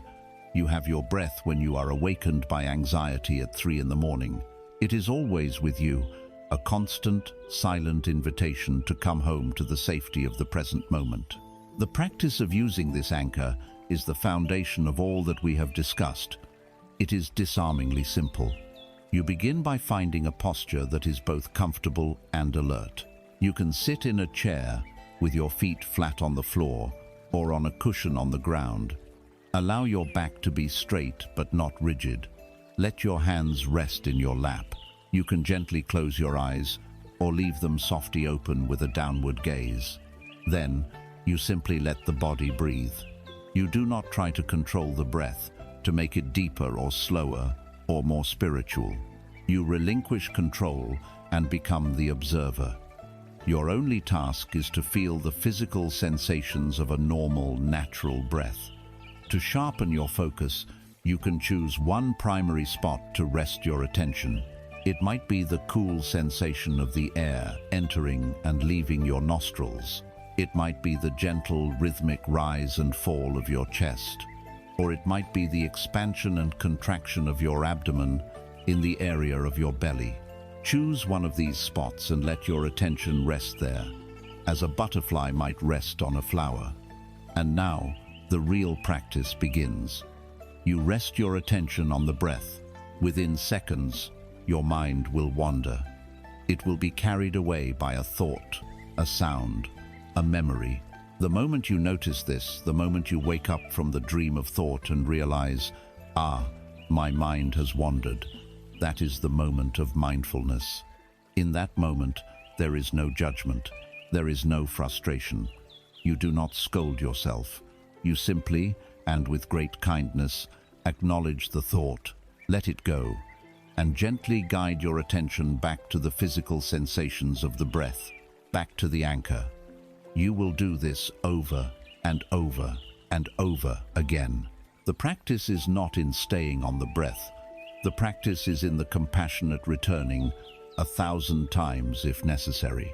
With each return, you are carving a new neural pathway. You are building a sanctuary inside yourself. You are learning that you are not the chaotic waves of your thoughts and feelings. You are the deep, quiet ocean beneath. You are the silent, steady presence that can witness the storm without being destroyed by it. Life will always present you with storms. You cannot and should not try to stop the waves. The goal is not to have a calm sea, but to be a skilled and steady sailor. The anchor of the breath is your greatest skill. It is the discovery that your true home is not a future destination of perfect peace. Your home is the simple, solid, life-giving reality of this breath, right now. And you can come home whenever you choose. We have anchored ourselves in the present moment with the breath, and we have learned to hold the reflections of our mind in the steady mirror of awareness. Now, we must undertake a great homecoming. We must return to the very ground of our being, a place we have been taught to ignore, to objectify, and to distrust. We must return to the body. For most of our lives, we have lived in a state of profound alienation from our physical selves. We have been conditioned to believe in a great schism between the mind and the body. The mind is the noble pilot, the seat of intelligence, the rational commander. The body is the dumb beast of burden, the fleshy machine, a source of inconvenient appetites, messy emotions, and the ultimate humiliation of aging and death. We live in our heads. As ghosts in a machine, we are constantly trying to discipline, perfect, or ignore. We use our bodies as a sophisticated transport system to carry our brains from one room to another, but we do not truly inhabit them. This final practice in building our foundation of stillness is about healing this sacred rift. It is about learning to listen to the forgotten wisdom of the body and to discover that it is not a prison to be escaped, but the most honest and intelligent compass we will ever possess. This alienation from the body begins in childhood. We are taught, with the best of intentions, to override our body's innate intelligence. Don't be sad. Stop crying. We are told, learning to suppress the physical expression of emotion. Sit still. Don't fidget. We learn in school, disciplining the body's natural need for movement. Finish everything on your plate. We are instructed, unlearning the ability to recognize the body's clear signal of satiety. Over and over, we are taught to listen to the external command rather than the internal cue. This pattern continues into adulthood, where we learn to relate to our bodies in one of two primary and equally alienating ways. The first is the body as a project. Here, the body is an object to be manipulated for aesthetic or performance-based goals. We sculpt it in the gym, we restrict its diet, we inject it, adorn it, and display it as a testament to our discipline and status. We become the demanding manager of a physical enterprise, constantly measuring its outputs and correcting its flaws. We are not living in our body, we are working on it. The second approach is the body as a prison. This often occurs when the body experiences pain, illness, or the natural process of aging. It ceases to be a cooperative project and becomes a source of betrayal and frustration. It is the thing that limits us, the source of our suffering, the enemy that prevents our mind from doing what it wants to do. In both of these modes, the body is an it, an object separate from our true self, which we identify as the mind. We do not see ourselves as a unified, psychosomatic being. We see ourselves as a driver in a car we either resent or are obsessively trying to customize. This fundamental disconnect creates a constant, simmering conflict between the mind's agenda and the body's truth. The mind operates on a timeline of shoulds, goals, and deadlines. The body operates on the simple, honest reality of the present moment. The mind says, "We should stay at this party for another hour to be polite and make a good impression." But the body, overwhelmed by the noise and social stimulation, is screaming no through the language of a tight chest, a shallow breath, and a knot of anxiety in the stomach. The mind says, "We must push through and finish this report tonight, no matter what." But the body, exhausted and depleted, is communicating its need for rest through a throbbing headache, aching shoulders, and an inability to focus. We have become experts at overriding these signals. We use caffeine as a whip to flog the tired horse.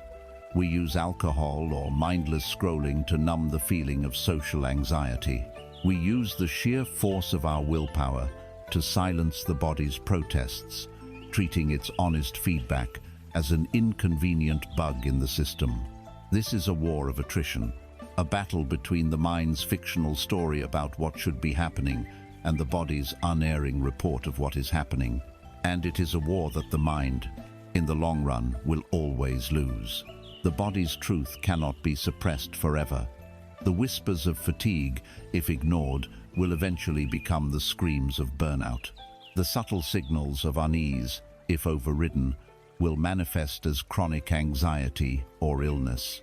Our refusal to listen forces our body to shout, and in doing so, we treat our most loyal and honest ally as our adversary.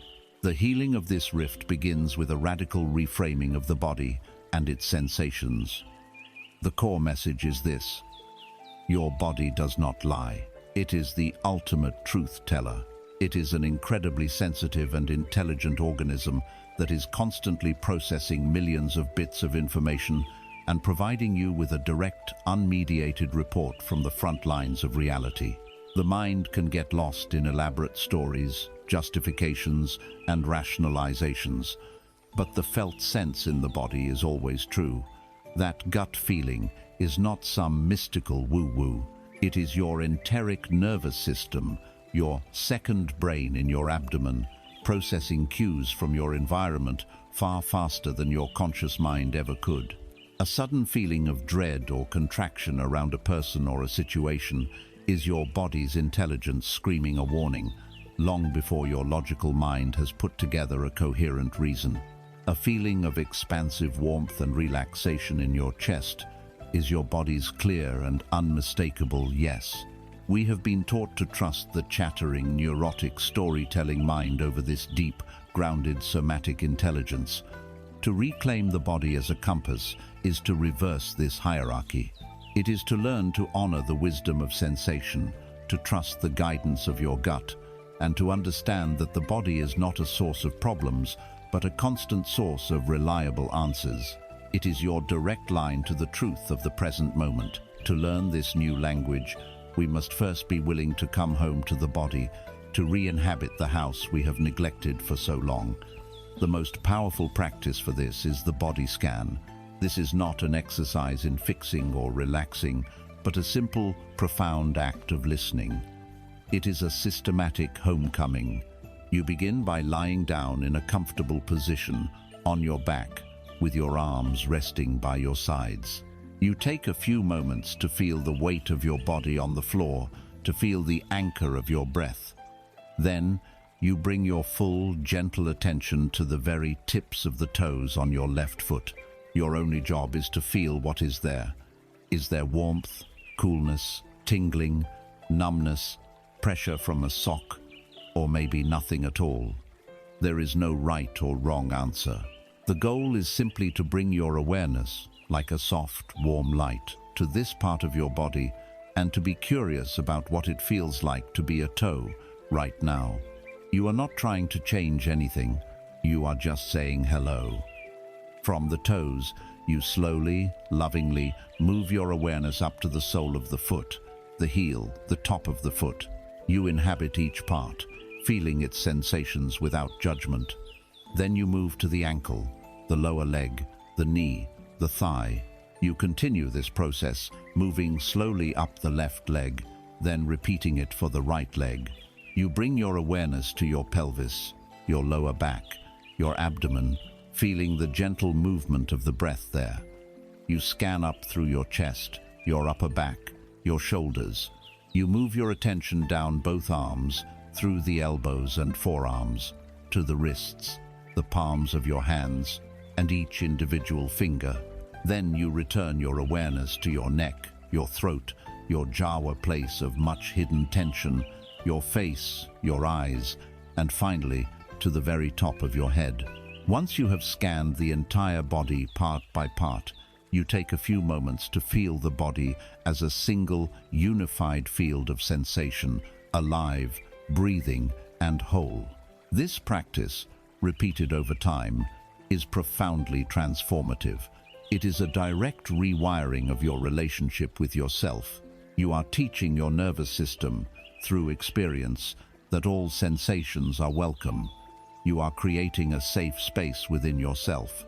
You are moving from being a disembodied intellect that manages a body object to being an integrated consciousness that inhabits a living, breathing, feeling home.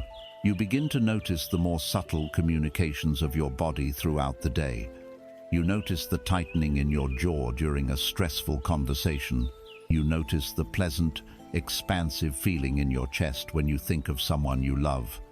You notice the exhaustion in your bones that no amount of coffee can truly touch. You are no longer deaf to the body's language. You are learning to read your own most fundamental and reliable instrument. For too long we have tried to navigate the complex ocean of life with the mind's map alone, a map which is often outdated and inaccurate.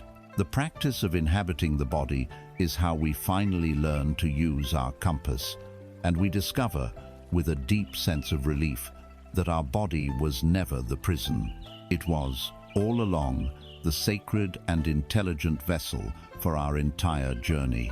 Having laid a foundation of stillness, having learned to watch the mind, befriend our feelings, and listen to the body, we arrive at a new threshold. The journey so far has been one of deep receptivity, of learning to see and accept what is. Now, we must turn from seeing to doing, from observation to creation. We must begin to forge the life that our newfound awareness shows us is possible. And to do this, we must reclaim one of the most misunderstood and maligned words in the human language: discipline. For many of us, the word itself lands with a thud. It conjures images of punishment, of rigid self-denial, of a harsh inner drill sergeant forcing us through joyless, repetitive tasks. We see discipline as the enemy of freedom, the opposite of inspiration, the cage we must build around our spontaneous, creative selves. This is the great lie that keeps us trapped in the cycles of procrastination and regret. For true discipline, when understood in its deepest sense, is not a prison.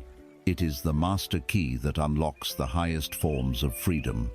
It is not an act of self-punishment. It is, perhaps, the most profound and sincere act of self-love we can ever perform. Our deep aversion to discipline comes from a fundamental misunderstanding of its nature and its motives. We often attempt to impose discipline upon ourselves from a place of self-criticism. We look at our lives, at the unfinished projects, the broken promises to ourselves, the gap between who we are and who we want to be, and we conclude, I am lazy, I am weak-willed, I am undisciplined, and from that place of shame, we resolve to fix ourselves. We try to use the whip of our own self-loathing to force ourselves into action. But discipline born of shame can only ever feel like punishment, and the human spirit will always, eventually, rebel against punishment. Furthermore, we make the critical mistake of confusing discipline with motivation. We wait for the fickle muse of inspiration to strike. We watch a motivating video or read an inspiring book, and in that heightened emotional state, we feel capable of anything. We commit to a new, ambitious routine.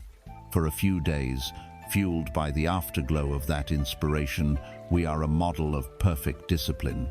But inspiration, like all emotions, is a fleeting visitor.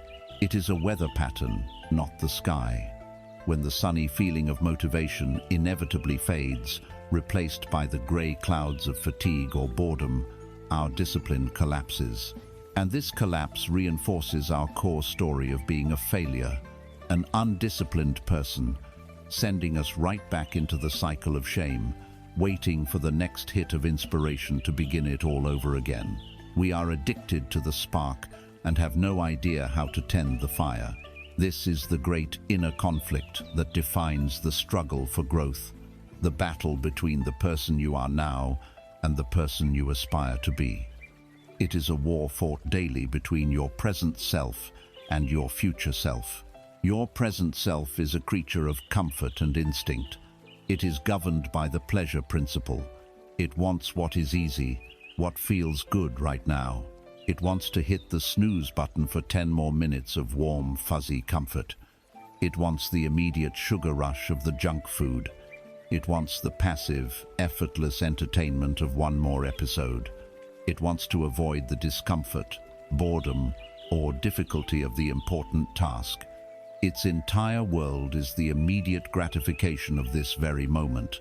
Your future self, however, lives in the consequences of these immediate choices.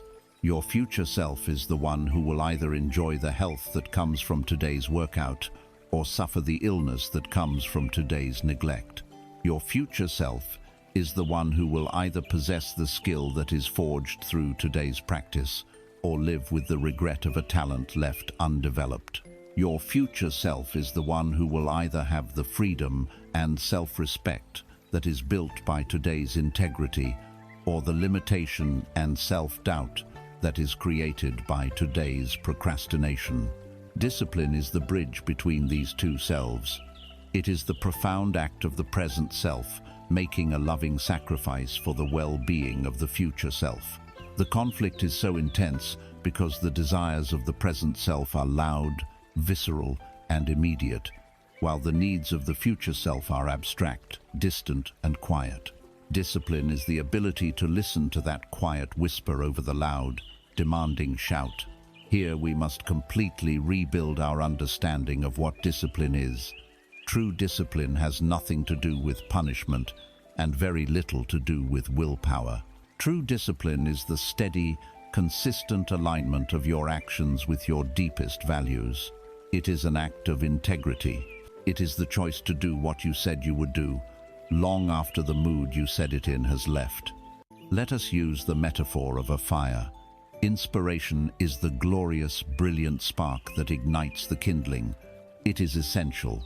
It gets things started. But a spark cannot keep you warm through a long, cold winter.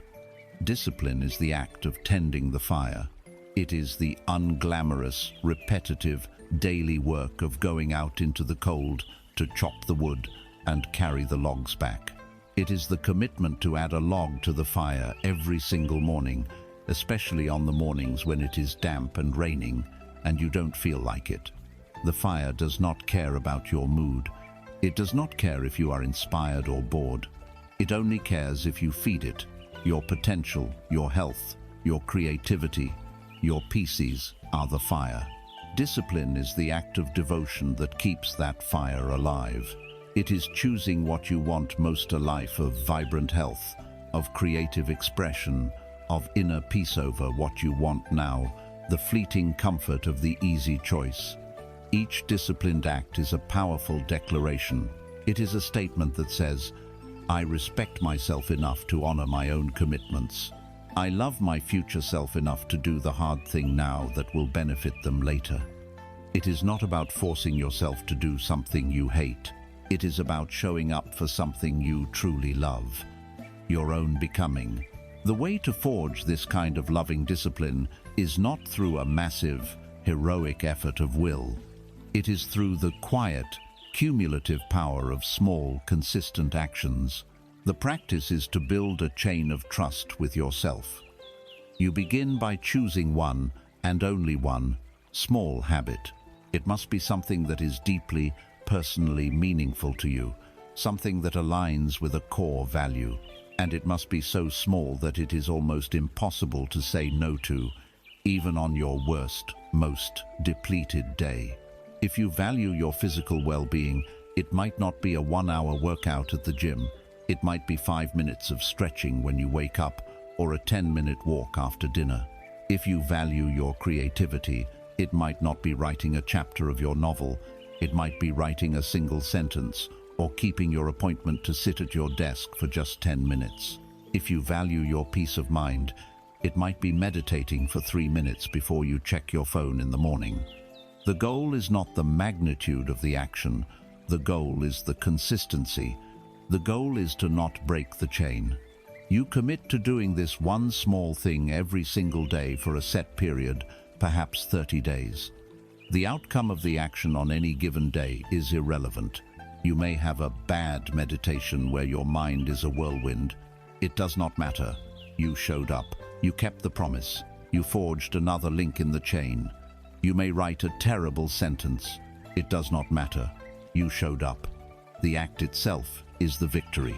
With each day that you keep this small promise to yourself, you are making a deposit into your account of self-trust.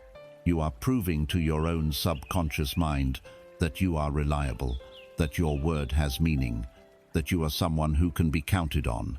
This growing reservoir of self-trust is the true source of all lasting confidence and self-esteem. It is a quiet, unshakable inner strength that is not dependent on external validation or fleeting moods. This is the true face of discipline. It is not the grim, rigid, joyless caricature we have been taught to fear.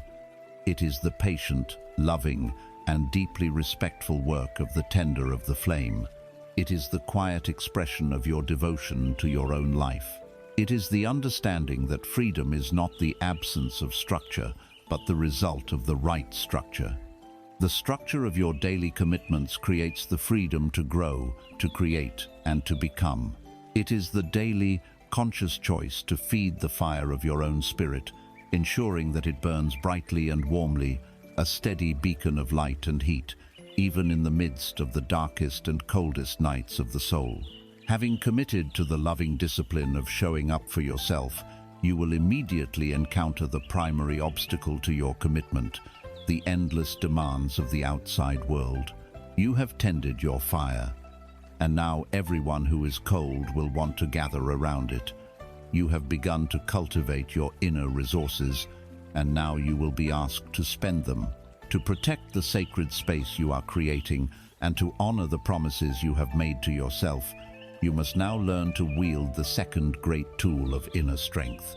It is a tool that is simple, powerful, and for many of us, terrifying to use. It is the small two-letter word, no. In our culture, we are conditioned to see no as a negative word. It is the word of rejection, of confrontation, of selfishness. Yes, by contrast, is the word of positivity, of agreeability, of generosity. We are taught to be yes people. We want to be seen as helpful, capable, and kind. And so we say yes when our body is screaming no. We say yes when our schedule is already overflowing. We say yes when the request violates our own deepest needs and priorities. We say yes out of habit, out of fear, out of a desire to be liked. And each of these yeses feels like a small betrayal of the self, a quiet erosion of our own life force. The great reframing we must undertake is to see that a well-placed no is not an act of negativity. It is the most creative and positive tool we have for building a life of integrity and purpose. Our inability to say no is rarely about a lack of assertiveness. It is almost always about a deep, primal fear. It is the fear of rejection, the fear of disappointing others, the fear of being cast out of the tribe. We are social creatures, and our nervous systems are exquisitely tuned to the threat of social disapproval. To say no to a request feels like risking a rupture in our connection to others. This fear manifests in several ways. There is the fear of conflict. We say yes simply to avoid an uncomfortable conversation or a potential disagreement. We choose the slow poison of our own resentment over the sharp but clean medicine of an honest no. There is the fear of disappointing others. We have mistakenly tethered our own sense of worth to the approval of those around us, and their disappointment feels like a direct verdict on our own value as a person. We become addicted to the validation that comes from being the reliable one or the helpful one, a role that feeds our ego, even as it starves our soul. And there is the deeply ingrained fear of being selfish. We have been taught that prioritizing our own needs, protecting our own energy, and honoring our own time is an act of selfishness rather than a prerequisite for sustainable generosity. We confuse self-preservation with self-indulgence, and so we become chronic people pleasers, driven by the disease to please, constantly seeking our reflection in the smiling faces of others, and terrified of what we might see if those smiles were to fade.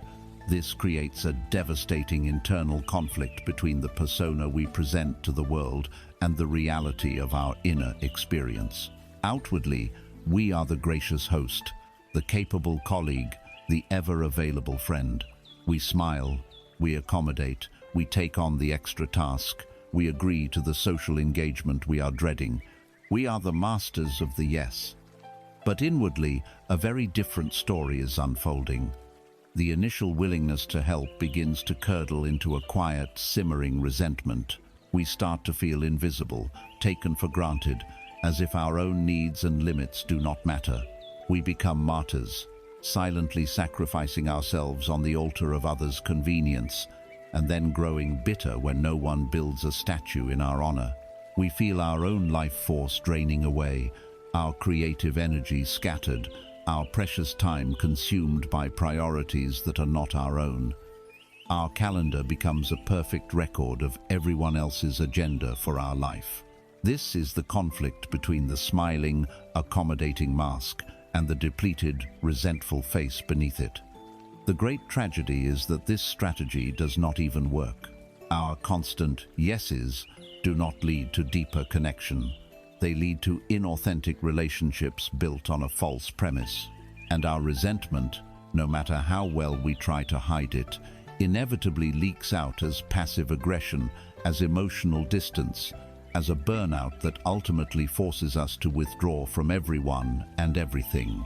Our attempt to secure our place in the tribe through constant agreeability ironically leads to our own profound isolation. The path to liberation from this cycle is to understand the sacred power of no. The core message is this: a no is not an act of rejection, it is an act of protection. Every time you say no to a request that is not aligned with your truth, you are saying a powerful, resounding yes to yourself. A no to the outside is a yes to the inside. It is not an act of closing down, it is the act of creating sacred space. The most helpful metaphor is that of a garden. Your time, your energy, and your attention are the fertile soil of your life. This soil is finite and precious. Within this garden, you have your own seeds that you wish to plant and nurture the seeds of your health, your creativity, your family, your peace of mind. These are your true priorities. Now, every time someone comes to you with a request, they are asking to plant something in your garden. A request from your boss to take on an extra project, an invitation to a party you do not wish to attend, a demand on your time from a draining acquaintance. These are all seeds from someone else's garden. If you say yes to everyone, your garden will be quickly overrun with other people's plants. It will be choked with weeds of obligation and the fast-growing vines of external demands. There will be no light, no water, no nutrients left for your own precious flowers to grow. They will wither and die from neglect. Saying no is the essential, loving act of tending your garden. It is the pulling of the weeds. It is the building of a small, clear fence. It is the sacred declaration that says, "This soil is reserved for what is most important to me. This space is dedicated to my own flourishing." It is not selfish. It is the fundamental responsibility of any wise gardener. Learning to say no gracefully and without guilt is a skill, and like any skill, it requires practice. It does not mean becoming a harsh or ungenerous person. It means becoming an intentional person. The most powerful technique is to interrupt the automatic yes reflex by creating a conscious pause. When you are presented with a request, instead of the immediate fear-based response of "yes, of course," you give yourself the gift of time. You can use a simple, neutral phrase to create this space. "Let me check my schedule and get back to you. Thank you for the offer. I need to think about that for a bit.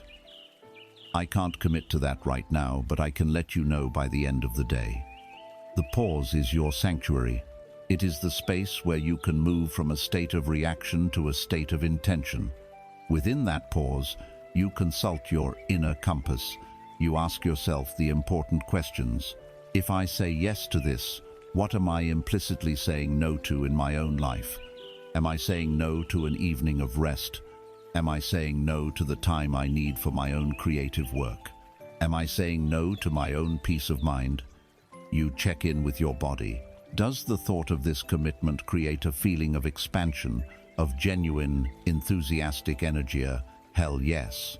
Or does it create a feeling of contraction, of dread, of obligationa? Dread, yes. If the answer is not a clear and enthusiastic yes, then it should probably be a clear and respectful no.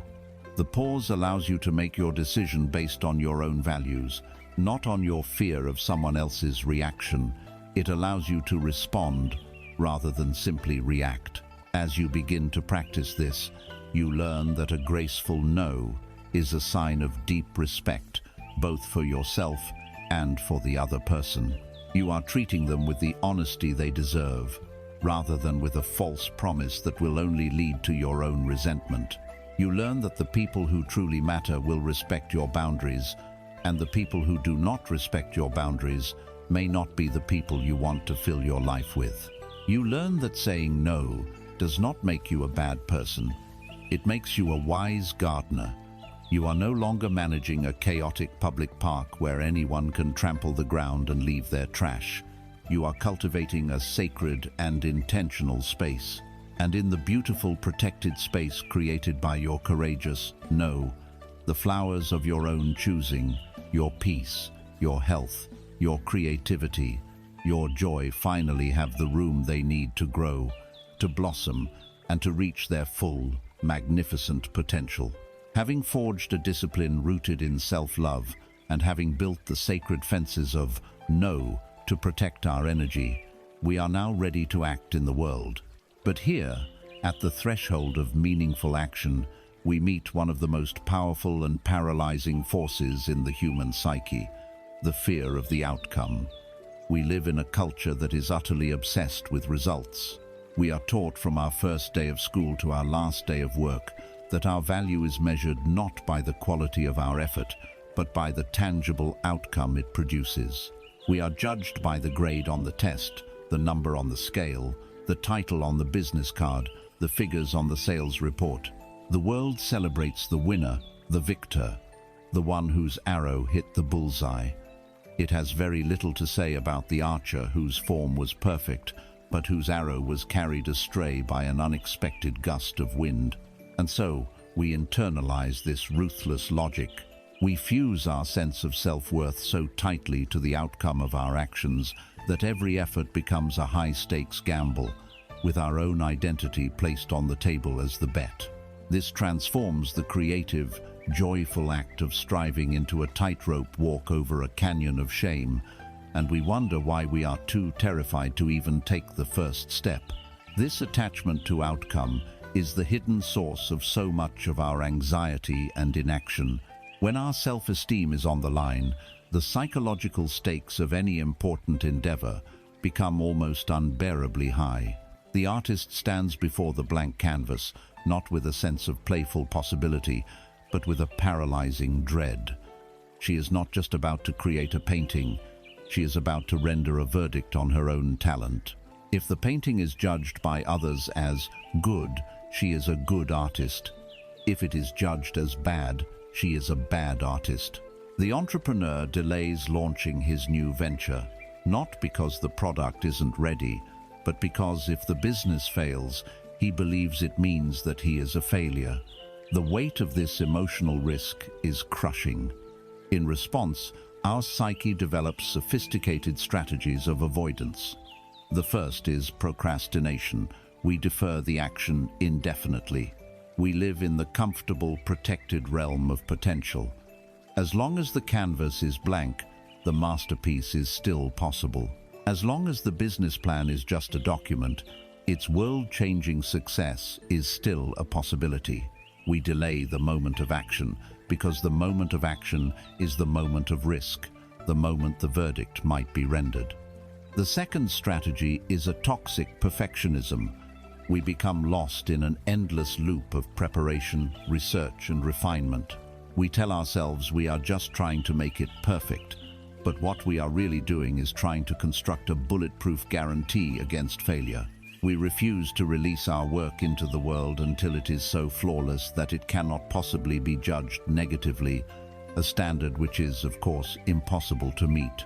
Both procrastination and perfectionism are not character flaws.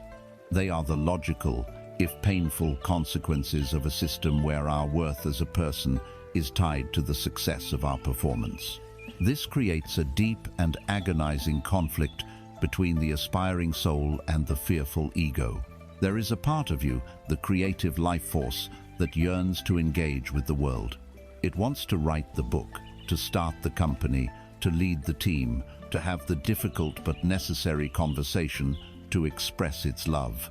The nature of this energy is to flow outwards, to create, to act, to become. It finds its joy in the doing. But the ego is a different creature altogether. The ego is fragile, insecure, and obsessed with its own image and preservation. It does not ask, "What can I create?" It asks, "How will this action make me look? Will it bring me praise or ridicule? Will it enhance my status or threaten it?" The ego is a terrified accountant that demands to know the return on investment before it will sanction any expenditure of effort. It demands certainty in a world that is fundamentally uncertain. And so, we are caught in a painful internal tug-of-war. The soul pushes us to act, to be brave, to create. The ego pulls us back, whispering of all the ways we could fail, all the judgments we might face, all the ways our precious self-image could be shattered. We want to dance, but we are frozen in place, obsessing over who might be watching and what they might think of our moves. This inner battle drains our vitality, strangles our creativity, and keeps us locked in a state of suspended potential, always preparing to live but never truly living. The liberation from this prison lies in a simple yet profound shift of focus, a truth taught by Stoic philosophers and Zen masters for centuries. The core message is this: your effort is in your domain, the outcome is not. You can control the quality of your work, the integrity of your intention, and the courage of your action. You cannot control how the world will receive it. You cannot control the economy, the whims of the market, the actions of other people, or the simple, unpredictable nature of luck. To chain your inner peace and your sense of self-worth to an outcome that is fundamentally outside of your control is a blueprint for a life of anxiety and disappointment. The path to freedom is to fall in love with the process, not the prize. It is to find your dignity in the effort itself. The Zen archer provides the perfect metaphor. The novice archer stares at the distant target, obsessed with hitting the bullseye. His body is tense, his mind is anxious, his focus is fractured between himself and the goal. The master archer, however, has an entirely different focus. Her attention is not on the target. Her attention is here, now, in the integrity of her own action. She focuses on the solid, grounded feeling of her feet on the earth. She focuses on the calm, steady rhythm of her breath. She focuses on the smooth, powerful draw of the bowstring, the precise anchor point on her cheek, the clean, surprising release of the arrow. Her entire universe is this perfect execution of the process. She knows a profound truth. If the process is perfect, the arrow will fly true. And if a sudden, unpredictable gust of wind factor beyond her control should carry the arrow slightly off course, she feels no sense of failure. Why? Because she did her part flawlessly. Her honor was not in the arrow striking the center of the target. Her honor was in the impeccable quality of her shot. This is the source of her unshakable peace. We can bring this same peace and power into our own lives by shifting from outcome-based goals to process-based goals. We are taught to set goals like, I want to get a promotion, or I want to find a partner, or I want my book to be a bestseller. These outcomes are not fully within our control. There are too many external variables. This practice is about translating those desires into a process that you can control. The outcome-based goal, get a promotion, becomes the process-based goal. Consistently deliver my work ahead of schedule and contribute one valuable idea in every team meeting. The outcome, find a partner, becomes the process. Go to one new social event each week and practice being open and authentic with the people I meet. The outcome, my book becomes a bestseller, becomes the process. Write for 1 hour every single morning and edit with my full, undivided attention. This shift is nothing short of revolutionary. It takes the abstract, anxiety-inducing future and brings it into the concrete, manageable present. It redefines success. Success is no longer some distant event that may or may not happen. Success becomes something you can achieve today, right now, simply by showing up and executing the process you committed to. It puts the locus of control for your own fulfillment firmly back into your own hands. You are no longer gambling with your self-worth. You are building it, moment by moment, through the integrity of your own actions. So you learn to approach your work like the master archer. You pour your entire being into the effort. You show up fully. You do your absolute best work, not to impress anyone or to guarantee a result, but for the sheer honor of the work itself. You find your satisfaction in a well-crafted sentence, in a difficult task handled with grace, in a courageous conversation had with integrity. You embrace the effort. You love the process. You find your fulfillment in the doing. And then you let go. You release the arrow. You publish the article. You launch the product. You send the email. And you let the outcome be what it will be. You detach. You surrender your work to the world, knowing you did your part with excellence and honor. The results, whether they are praise or criticism, success or failure, are no longer a verdict on your worth. They are simply feedback, information to be used for the next shot. This is the source of true creative freedom and unshakable inner peace. You are no longer a terrified gambler at the casino of life. You are the master craftsman, the dignified archer, finding joy and meaning not in the unpredictable prize, but in the sacred, beautiful, and controllable act of the work itself. As we forge our inner strength, building discipline and daring to act, we encounter a subtle and dangerous paradox. The very act of gaining skill, knowledge, and experience can become the greatest obstacle to our future growth. With each success, with each piece of wisdom we acquire, we lay a brick in the wall of our own certainty. Over time, this wall can become so high and so thick that it becomes a fortress, a prison of expertise. We become the one who knows. Our mind, which was once an open field of curiosity, becomes a small, heavily guarded territory of established opinions. We begin to value the comfort of being right over the thrill of discovering something new. This is the trap of the expert's ego, and the path to escaping it is to cultivate one of the most powerful and most humble states of being, the beginner's mind. It is the conscious choice to see the world with fresh eyes, to unlearn what we think we know, and to remain open to the boundless possibilities that are only visible to those who are not blinded by their own expertise. The psychology of the expert's ego is a psychology of efficiency and self-preservation. As we navigate the world, the mind creates mental models, shortcuts, and frameworks to make sense of the overwhelming flood of information. This is a necessary and brilliant function. It allows us to operate without having to figure everything out from scratch every single moment. But as these models become more established through repeated experience, they begin to act as filters. We stop seeing reality as it is. We start seeing a version of reality that conforms to our existing models. This is where the ego comes in. The ego loves the identity of the expert. It feels safe, superior, and in control. To say, "I know," is a statement of power.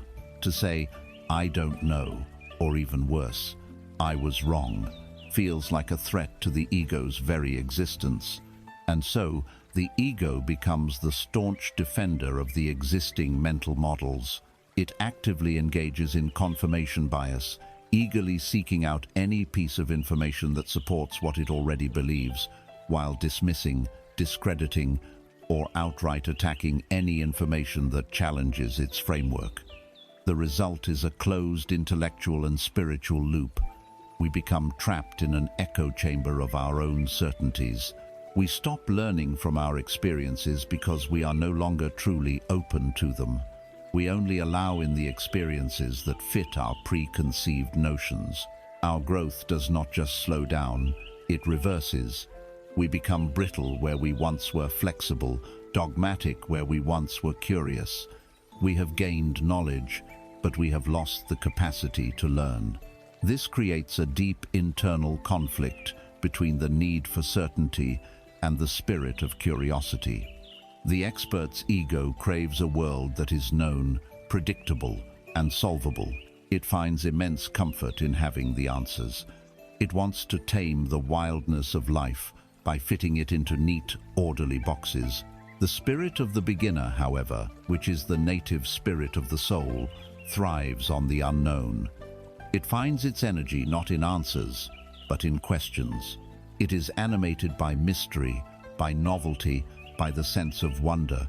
It knows that all true discovery happens at the edge of the map, in the territory marked, "Here be dragons."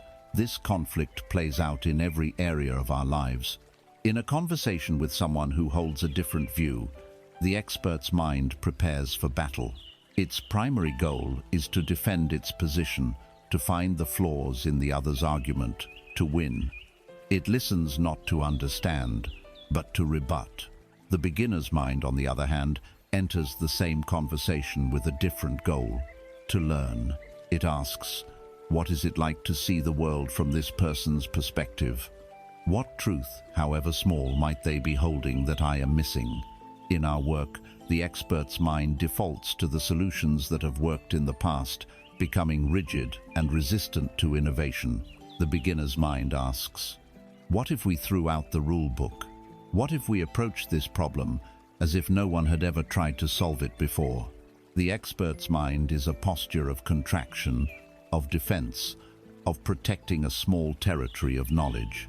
The beginner's mind is a posture of expansion, of openness, of exploring the vast, uncharted wilderness of what is possible. The core message that liberates us from the prison of expertise is best captured in the classic Zen metaphor of the empty cup.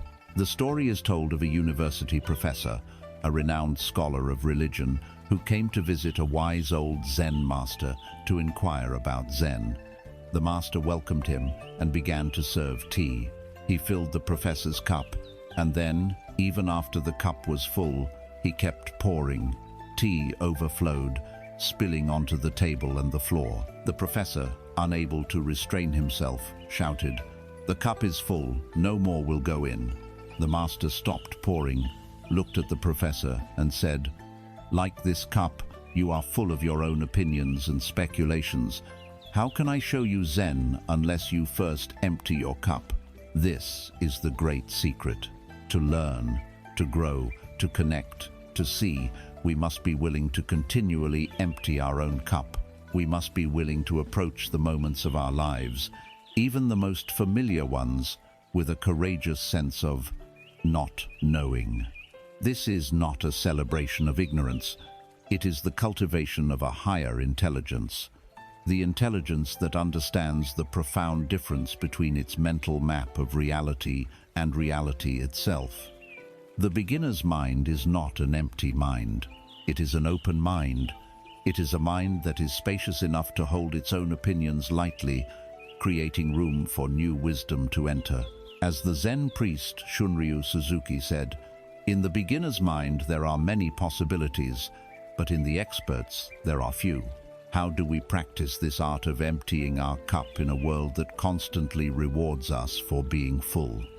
We do it by setting a conscious, deliberate intention. Before you enter a situation where your expertise, your opinions, or your certainties are likely to take over, you perform a small, silent ritual of intention. Before a meeting at work, before a conversation with your partner, before listening to a piece of music you've heard 100 times, before even looking at a flower in your own garden, you pause. You take a breath, and you set an intention for your mind. You can say to yourself, "For this next interaction, my goal is not to be right. My goal is to see something new." Or, "I will listen with the intention of discovering, not with the intention of confirming." Or, "I will approach this person, this task, this moment, as if I know nothing about it." This conscious setting of an intention acts as a primer for the mind. It is a gentle command to the ego to step aside for a moment and allow the curious, open-hearted beginner to take the lead. You can support this intention with specific behaviors. When you are listening to another person, especially someone with whom you disagree, make it your sole aim to understand their position so well that you could argue it for them. This forces you to listen past your own reactive counter-arguments and to truly hear what they are saying. Ask genuine, open-ended questions that begin with "how" or "what" or "tell me more about." These are the questions of a curious beginner. Avoid the leading questions of the expert, which are often just opinions disguised as inquiries. When you begin to practice this, you will notice a profound shift in your experience of the world. The people in your life, whom you thought you knew inside and out, will suddenly reveal new facets, new depths, new worlds within them, because you are finally creating the space for them to be seen. The work that you do, which may have become stale and routine, will reveal new angles, new challenges, and new opportunities for innovation. Even the most mundane moments of your life will begin to shimmer with a renewed sense of wonder, because you are no longer plastering over them with the dull cement of your own certainty. You are allowing the raw, vibrant, unpredictable reality of the moment to touch you directly. This is the humility of true strength. It is the strength to be vulnerable, the strength to be wrong, the strength to say, "I don't know." It is the understanding that the journey of growth is not a process of accumulation, of filling ourselves up until we become an impenetrable fortress of knowledge.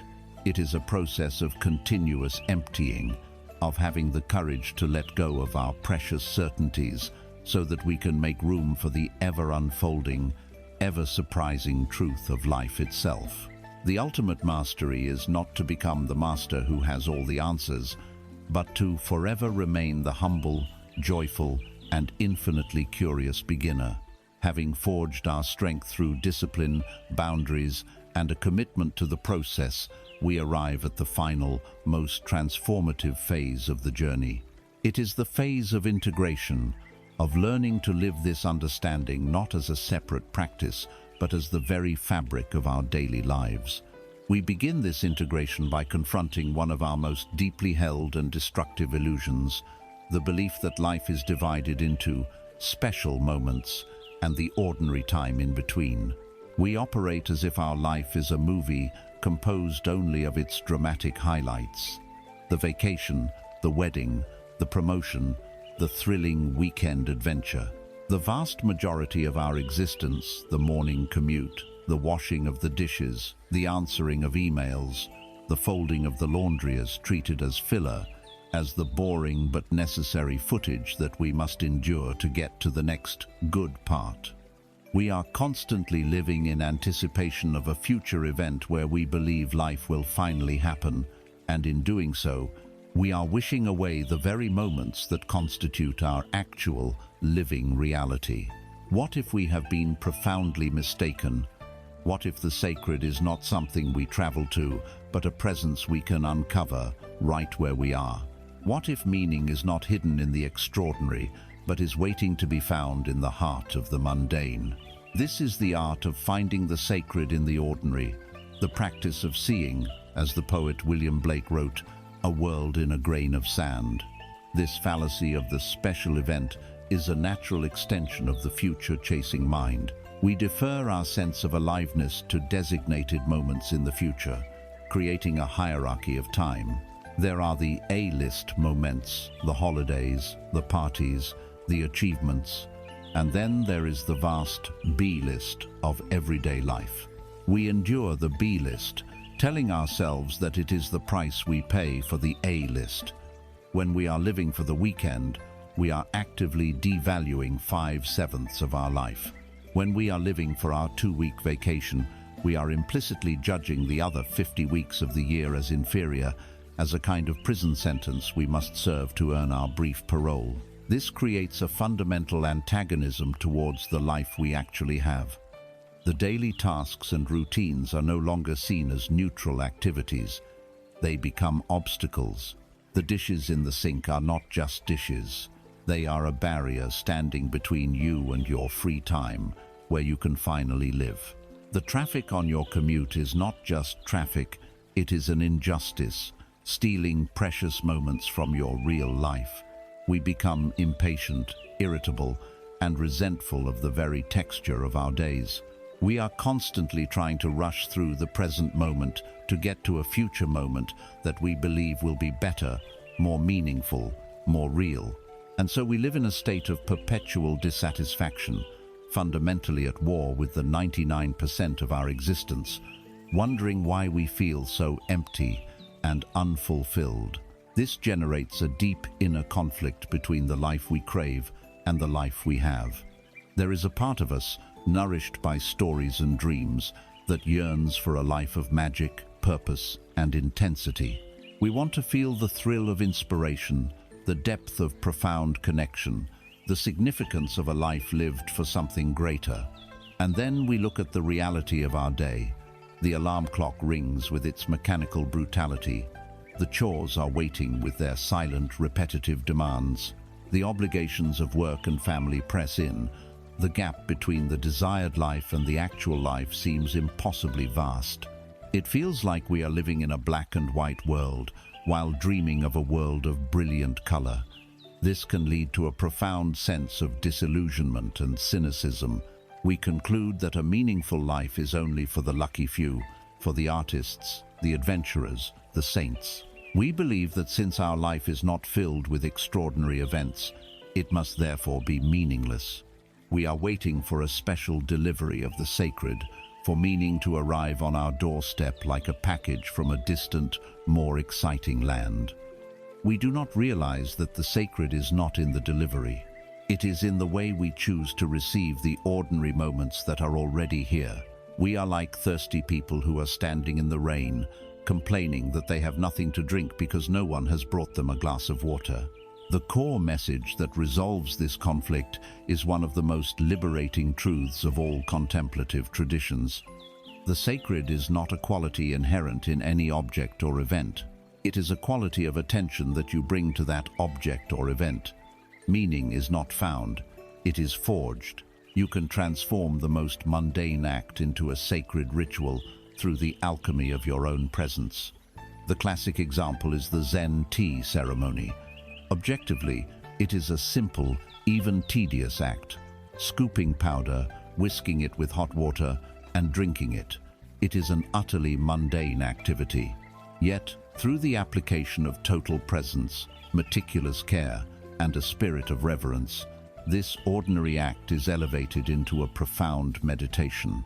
Every movement is precise, every sound is noticed, every sensation is felt. The participants are not just having a cup of tea, they are fully inhabiting a moment of being. The sacredness is not in the tea itself, it is in the quality of awareness that is brought to the tea. This principle is universally applicable. Washing the dishes ceases to be a resented chore and becomes a meditation on cleanliness, a ritual of caring for the tools that nourish you. When you wash the dishes with your full attention, feeling the warmth of the water, smelling the soap, hearing the sound of the plates, seeing the grease dissolve, you are not just cleaning a dish. You are cleansing your own mind of distraction. You are bringing a moment of clean, focused presence into your life. Folding laundry can become an act of bringing order and gentleness into your world. Driving your car can become a practice in patience and expanded awareness. You do not need to change what you are doing. You only need to change how you are doing it. You infuse the act with the quality of your presence. The way to cultivate this capacity is to practice creating your own liturgy of the ordinary. You begin by choosing and only one mundane task that you typically perform on autopilot, perhaps with a sense of resentment or boredom. It could be making your bed, brewing your morning coffee, brushing your teeth, or walking your dog. For the next week, you will commit to transforming this single act into a sacred ritual. The practice is to perform this act with what is called single-tasking reverence. When you are doing this task, you do only this task. There is no accompanying podcast, no television in the background, no phone in your hand. You bring all of your senses to the experience. If you are making coffee, you feel the weight of the beans in your hand. You hear the sound of the grinder. You smell the rich aroma as the hot water hits the grounds. You watch the dark liquid drip into the pot. You feel the warmth of the mug in your hands. You taste the first sip as if you have never tasted coffee before. You treat this simple 5-minute act not as a means to an end, getting caffeine into your system, but as an end in itself. It is a formal practice, as important as your sitting meditation. The goal is not to have a perfect cup of coffee. The goal is to be perfectly present with the coffee you are making. It is to experience the profound shift in your consciousness that happens when you bring the full weight of your attention to a simple, ordinary thing. As you practice this, you are proving something profound to yourself. You are proving that you do not need to go on a retreat to find peace. You do not need to climb a mountain to feel awe. You do not need to wait for a special occasion to feel alive. You are discovering that the raw material of a sacred, meaningful life is not found in exotic locations or dramatic events, but in the texture of your own daily, ordinary reality. It is in the steam rising from a cup of tea. It is in the feeling of soap and water on your hands. It is in the rhythm of your own breathing as you walk down a familiar street. We spend so much of our lives searching for sacred mountains and holy lands, waiting for life to begin. The practice of finding the sacred in the mundane is the final homecoming. It is the realization that the entire universe, in all its mystery and magnificence, is present right here, in this simple, ordinary moment, waiting only for you to notice. You do not need to go anywhere. You only need to arrive more fully, more attentively, more reverently, exactly where you already are. As we learn to inhabit our lives with a newfound presence, infusing the mundane with a sacred attention, a natural and beautiful shift begins to occur in how we relate to others. We have been taught that our value to the world lies in what we do, in our productivity, in our utility. We believe that to be generous is to give our time, our money, our energy, our advice. We are a culture of doers, fixers, and problem solvers. And so, when we are in the presence of another person, especially one who is suffering, our minds immediately leap into action, asking, "What can I do? How can I fix this?" We believe that this impulse to act is the highest form of compassion. But what if our greatest gift is not in our doing, but in our being? What if the most profound act of generosity we could ever offer to another human is the steady, grounded, and undivided quality of our own presence? This is the discovery that our being itself, when cultivated, becomes a healing force, a silent offering more powerful than any action we could ever take. Our compulsive need to do for others, to fix their problems, is rarely as selfless as it appears. It is often rooted in our own deep-seated discomfort and our own need to feel valuable. When a friend or a loved one comes to us in a state of pain, of sadness, of confusion, of fear, their unresolved suffering makes us feel uncomfortable. Their emotional storm creates a turbulence in our own inner atmosphere, and our immediate flurry of activity offering advice suggesting solutions, sharing stories of our own similar experiences is often a desperate attempt to calm their storm so that we can regain our own sense of peace. We want them to feel better so that we can feel better. We are not offering them a spacious harbor to experience their own weather. We are trying to change their weather to suit our own needs.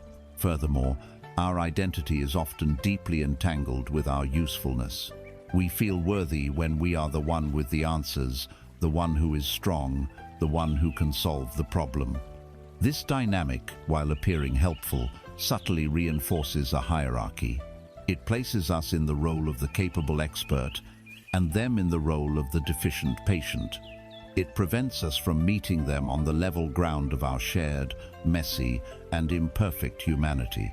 We are so busy performing the role of the helper that we fail to simply be a fellow human, present with another in their moment of need.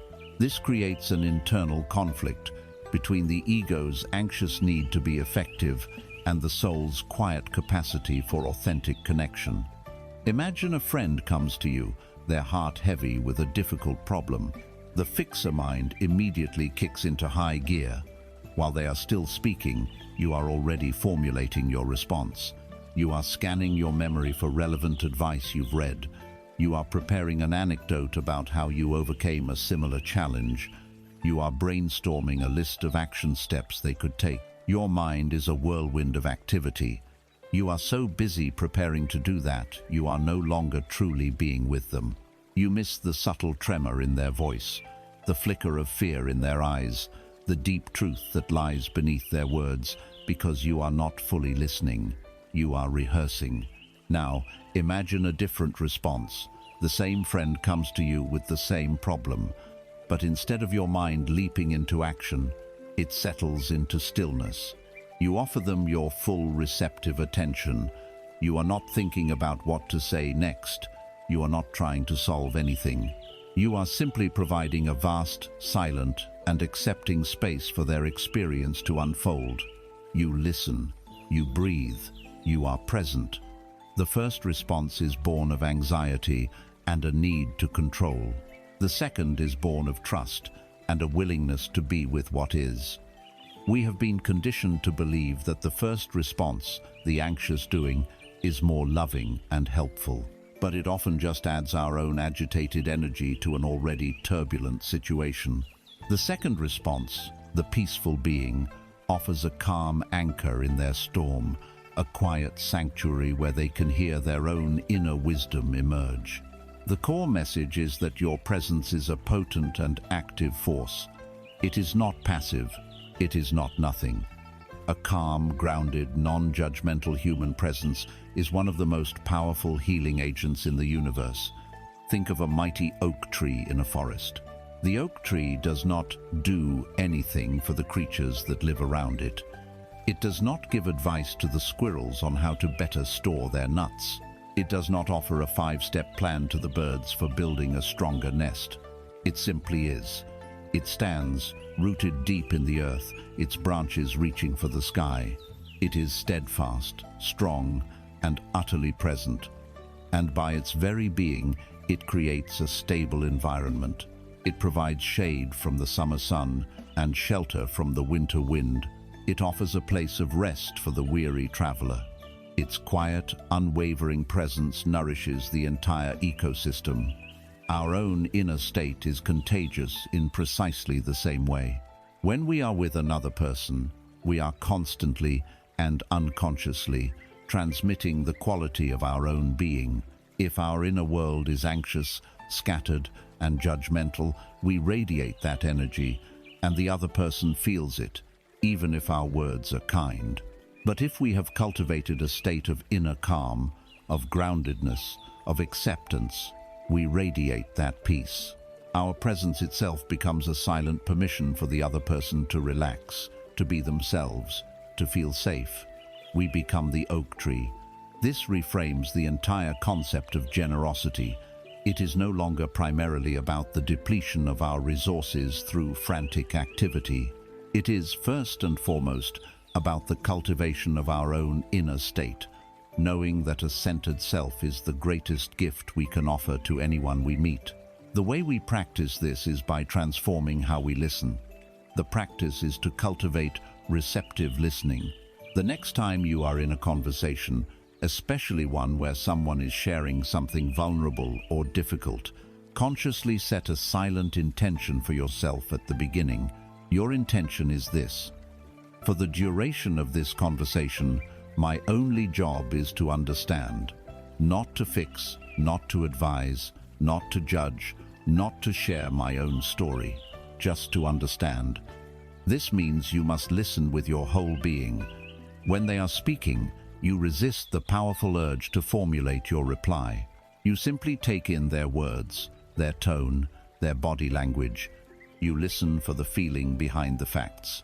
When they pause, you resist the urge to immediately fill the silence. You let the silence breathe. Often, the most important truths emerge in the spaciousness you create by not speaking.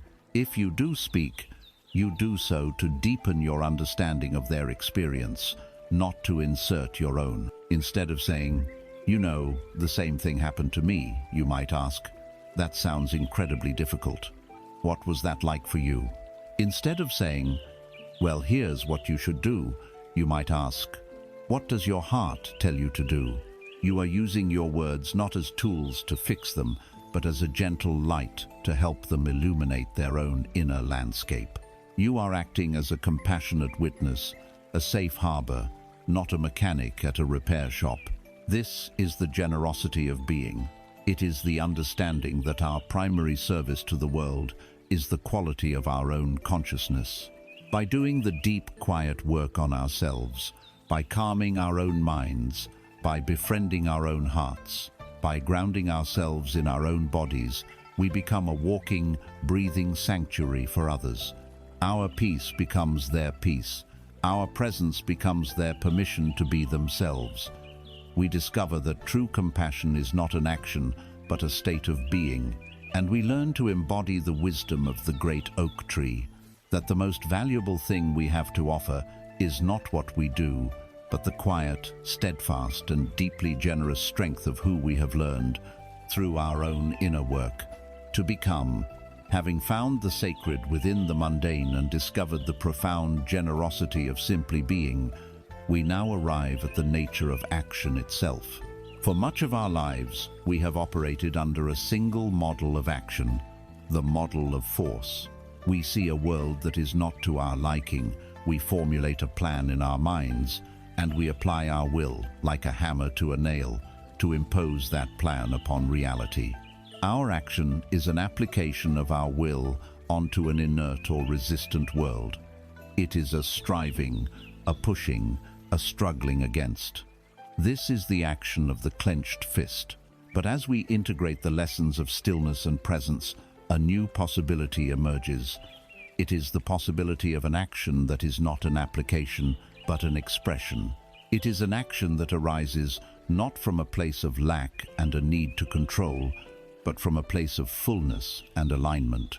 It does not feel like a struggle against a current, but like the effortless movement of the current itself. This is the action of the open hand, and learning to live from this place is the final integration of our inner work into our outer life. The psychology of forceful action is the psychology of the ego. The ego lives in a world of problems and perceives itself as the great problem solver. It scans reality, identifies a discrepancy between what is and what it believes should be, and immediately mobilizes its resources to bridge that gap. This is the energy of the hustle, the grind, the constant, anxious striving that our culture so often celebrates. This mode of action is born from a fundamental sense of non-acceptance. It cannot be at peace with the present moment, so it must act to change it, to fix it, to improve it. There is a tension at its core, a feeling of pushing a boulder up a steep hill. It is fueled by the energies of fear, the fear of not having enough, the fear of not being enough, the fear of failure. And while this forceful, ego-driven action can certainly achieve results, it comes at a tremendous cost. It depletes our life force, It disconnects us from our intuition, and it keeps us in a state of perpetual warfare with the world as it is. We are constantly fighting, constantly striving, and we wonder why we feel so exhausted and embattled. This creates a deep internal conflict between the striving ego and the silent, knowing self we have been cultivating. The ego is agitated, restless, and deeply distrustful of stillness. It believes that if it stops pushing, even for a moment, the entire world will collapse. It sees rest as laziness and allowing as apathy. It must be in control. The knowing self, however, resides in a different dimension. It is the part of you that is connected to the silent, spacious awareness we have discovered. This self is not agitated. It understands that reality is not an inert object to be manipulated, but a living, intelligent process to be cooperated with. It knows that timing is everything, and that the most powerful action is often born from a period of profound inaction. It trusts the wisdom of the process. The conflict, then, is between the part of you that is trying to swim frantically against the river's current, and the part of you that knows how to turn the boat and use the river's own power to guide you. The striving ego is exhausted by its constant, fruitless battle. The silent, knowing self conserves its energy, waits for the opportune moment, and then acts with a precision and effortlessness that the ego can never comprehend. The core message that resolves this conflict is that our most powerful, intelligent, and effective actions are not forced, but are allowed to arise as a natural expression of our state of being. The most useful metaphor is that of a spring of water. A spring does not try to create a river. It does not strain or struggle to push water out of the ground. It is simply, by its very nature, so full, so deeply connected to the vast underground source of water that it naturally and effortlessly overflows. This overflow becomes a stream, then a river. The river itself does not fight its way to the ocean. It does not try to knock down mountains. It follows the natural contours of the land. It yields, it adapts. It finds the path of least resistance. And in its effortless flowing, it brings life and nourishment to everything it touches. This is the model for enlightened action. Our task is not to become better at forcing our will upon the world.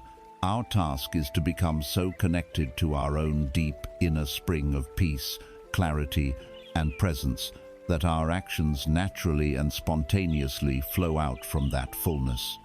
This action feels entirely different. It is not born of anxiety, but of clarity. It is not fueled by fear, but by love. It does not feel like pushing a boulder. It feels like dancing. There is a sense of grace, of rightness, of being carried by a current larger than oneself. This is the action of Wu Wei, the Taoist principle of effortless action. It is the discovery that when we are in true alignment with ourselves and with the present moment, our actions become both maximally effective and minimally draining. How do we learn to distinguish between the frenetic pushing of the ego and the calm flowing of our true nature? We learn by practicing the pause of origination. This is a momentary, intentional pause taken just before we act. When you feel the impulse to take a significant action, to make the important phone call, to send the critical email, to begin the new project, to enter the difficult conversation, you first stop. You close your eyes for just a moment. You bring your awareness to the anchor of your breath and to the felt sense of your body. You create a small pocket of stillness. And in that stillness, you ask a simple, gentle question. What is the source of this impulse to act? You are not looking for a logical answer. You are feeling for an energetic signature. You are becoming a connoisseur of your own inner states. Does the impulse feel tense, contracted, and urgent? Does it feel like it's located in your head, accompanied by a flurry of anxious, strategic thoughts? Is it driven by a feeling of, I have to, I should, or a fear of what might happen if you don't? That is the signature of the egoic application of force. Or does the impulse feel calm, clear, and grounded? Does it seem to arise from a deeper place, from your heart or your gut? Does it feel less like a frantic push and more like a quiet, simple knowing that it is time? Is there a sense of spaciousness around it?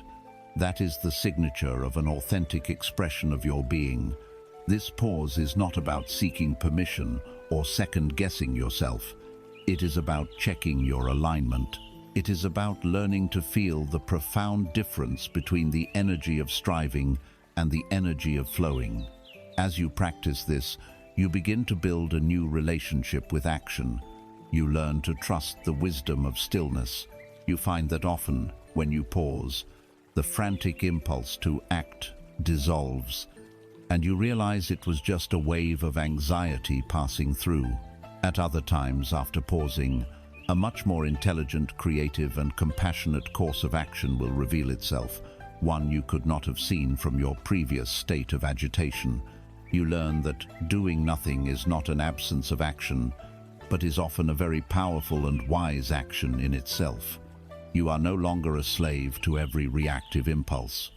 You are the master of your own response. You learn to wait for the river of your own being to fill, to trust that when the time is right, it will flow of its own accord, with a power and grace that your ego could never manufacture. You cease to be the frantic builder, trying to force a dam on the river of life. Instead, you become the river itself, flowing effortlessly towards the sea, expressing your true nature with every turn and eddy. You discover that your most profound impact on the world comes not from the force of your will, but from the simple, clear, and powerful expression of who you have become. We have journeyed far. We have turned away from the noise of the world to cultivate an inner silence. We have learned to observe our minds, befriend our emotions, and listen to the wisdom of our bodies. We have forged a discipline rooted in love, drawn sacred boundaries, and discovered the grace of effortless action. We have learned to be present with what is, both within ourselves and with others. It would seem that we have arrived at the destination. We have built a beautiful, strong, and peaceful inner home. But there is one final, subtle, and profound step to be taken. We must now turn and look at the builder. We must examine the identity of the one who has been on this journey, the one we call I. For the final and most liberating realization is that the seeker we have worked so hard to improve, the self we have sought to heal and enlighten, is the final and most tenacious illusion of all. The end of the search is not in finding the answer, it is in the dissolution of the searcher. As we progress on any path of inner work, the ego, in its infinite cunning, performs its most masterful trick. Having been stripped of its cruder identities, the identity of the successful professional, the perfect partner, the celebrated artist, adopts a new, far more refined and resilient costume, the identity of the spiritual person. It becomes the seeker, the meditator, the one who is aware. This new identity is incredibly seductive because it feels so noble. The ego derives a subtle, superior satisfaction from its spiritual progress. It begins to measure its worth by the length of its meditations, by its conceptual understanding of non-duality, by its ability to remain present in difficult situations. It may subtly compare itself to others who are still asleep, still lost in the dramas of the world. It begins to curate a new, improved self-image, one that is calm, wise, and enlightened. But this spiritual ego, no matter how refined, is still the ego. It is still a form of separation. It creates a new, subtle duality. There is me, the one who is aware, and there is my mind, or the world, which I am aware of. As long as there is a central character, a protagonist named I, who is having this experience of awakening, the journey is not yet complete. The fundamental sense of being a separate self, a noun at the center of the universe of verbs, remains. And as long as this separate self remains, so does the subtle fear of its own eventual annihilation, which is the root of all suffering. This creates the final and most profound conflict of the inner journey. The entire path has been framed, by necessity, in the language of a subject and an object. I need to find peace. I must work on my anger. I am learning to be present. The I is always the hero of the story. But the ultimate truth that all deep contemplative traditions point to is that this I, this feeling of being a solid, continuous, and independent entity who is the author of your thoughts and the experiencer of your life, cannot actually be found upon closer inspection. It is a ghost. It is a beautiful and convincing story woven together from a collection of memories, thoughts, and bodily sensations, all held together by the glue of language and grammar. But it has no independent, solid existence. The conflict then, and the final one, is between the ego's lifelong, desperate habit of claiming ownership over experience. I am thinking this, I am feeling this, and the simple, direct, and terrifying realization that there is just thinking happening, there is just feeling happening, there is just awareness. The ego fights for its life at this stage, for its role as the protagonist of the entire epic of your life.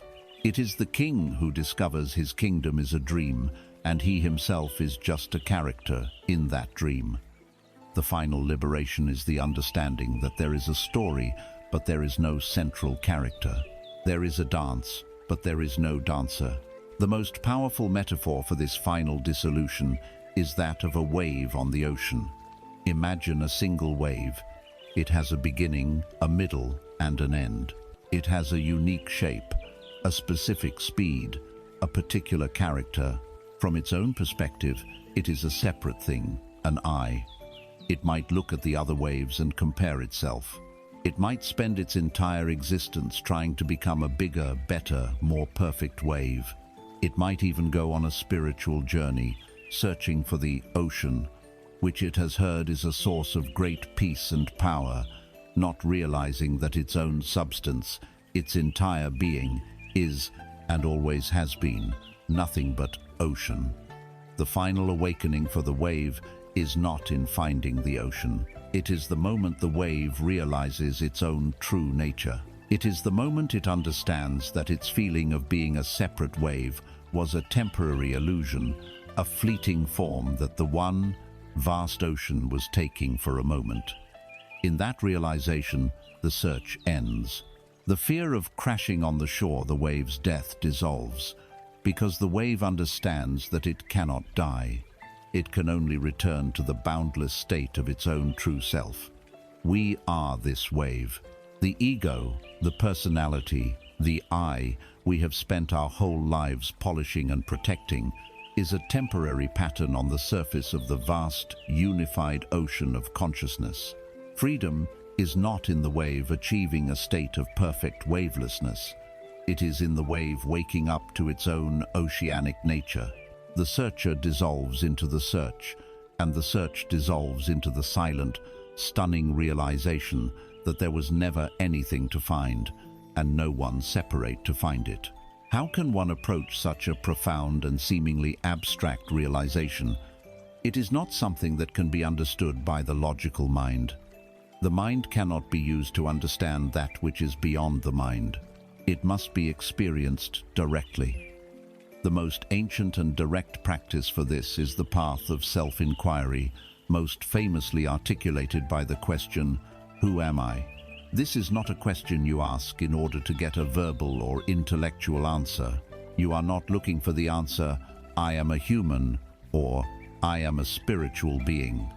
The question itself is a tool, a sharp instrument used to turn awareness back upon its own source. You sit in quiet meditation. You let the mind settle, and then you silently, inwardly, pose the question, "Who am I?" Or, "Who is this I that is aware of these thoughts? Who is the one who hears these sounds? Who is the one who feels this body?" You do not try to answer it with more thoughts. Instead, you use the question to look. You look inward for the source of the I, thought. You try to pinpoint the seer, the hearer, the thinker. You try to find the entity that you have believed yourself to be your entire life. And here, a remarkable thing happens. The more you look for a solid, separate self, the more it eludes you. You cannot find a little person inside your head who is pulling the levers. You cannot find a core entity that is you. When you look for the self, it vanishes. And what is left when the idea of the I is no longer believed? What remains is simply awareness itself, a vast, open, silent, and ownerless awareness. A knowing presence that is the source of all experience, but which is not a thing at all. This practice does not give you an answer. It dissolves the questioner. This is the ultimate homecoming. The entire journey, the path of stopping the search, has been a journey of the drop of water returning to the ocean. The drop thought it was on a grand adventure to find its source, to find peace, to find wholeness. It traveled far and wide, learned many things, and strengthened itself. And in the final moment it falls, and as it merges with the great expanse of the sea, it realizes, with a sense of profound and humorous relief, that it was never separate to begin with. Its sense of being a lonely, searching drop was the only illusion. The finding is in the dissolving. The peace is in the letting go of the one who was seeking peace. The end of the search is the end of the searcher. There is no one left to be enlightened. There is only life, living itself, in all its mysterious, beautiful, and unified glory. The searcher has dissolved into the ocean of awareness. The I that was seeking has been seen through as a fleeting story, a temporary wave on the surface of a vast and unified reality. In the wake of this realization, there may be a profound sense of peace, of homecoming, of a silence that is not empty but full. And yet, life continues. The phone will ring with difficult news. The body will age.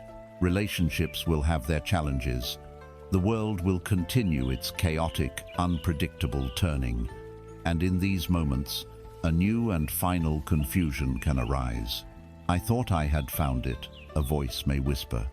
So why do I still feel fear? Why does this anger still arise? If the seeker is gone, why does suffering still seem to happen? This is the last and most subtle trap of the mind. The belief that the finding is a final destination, a permanent, static state of blissful perfection from which all human difficulties are forever banished.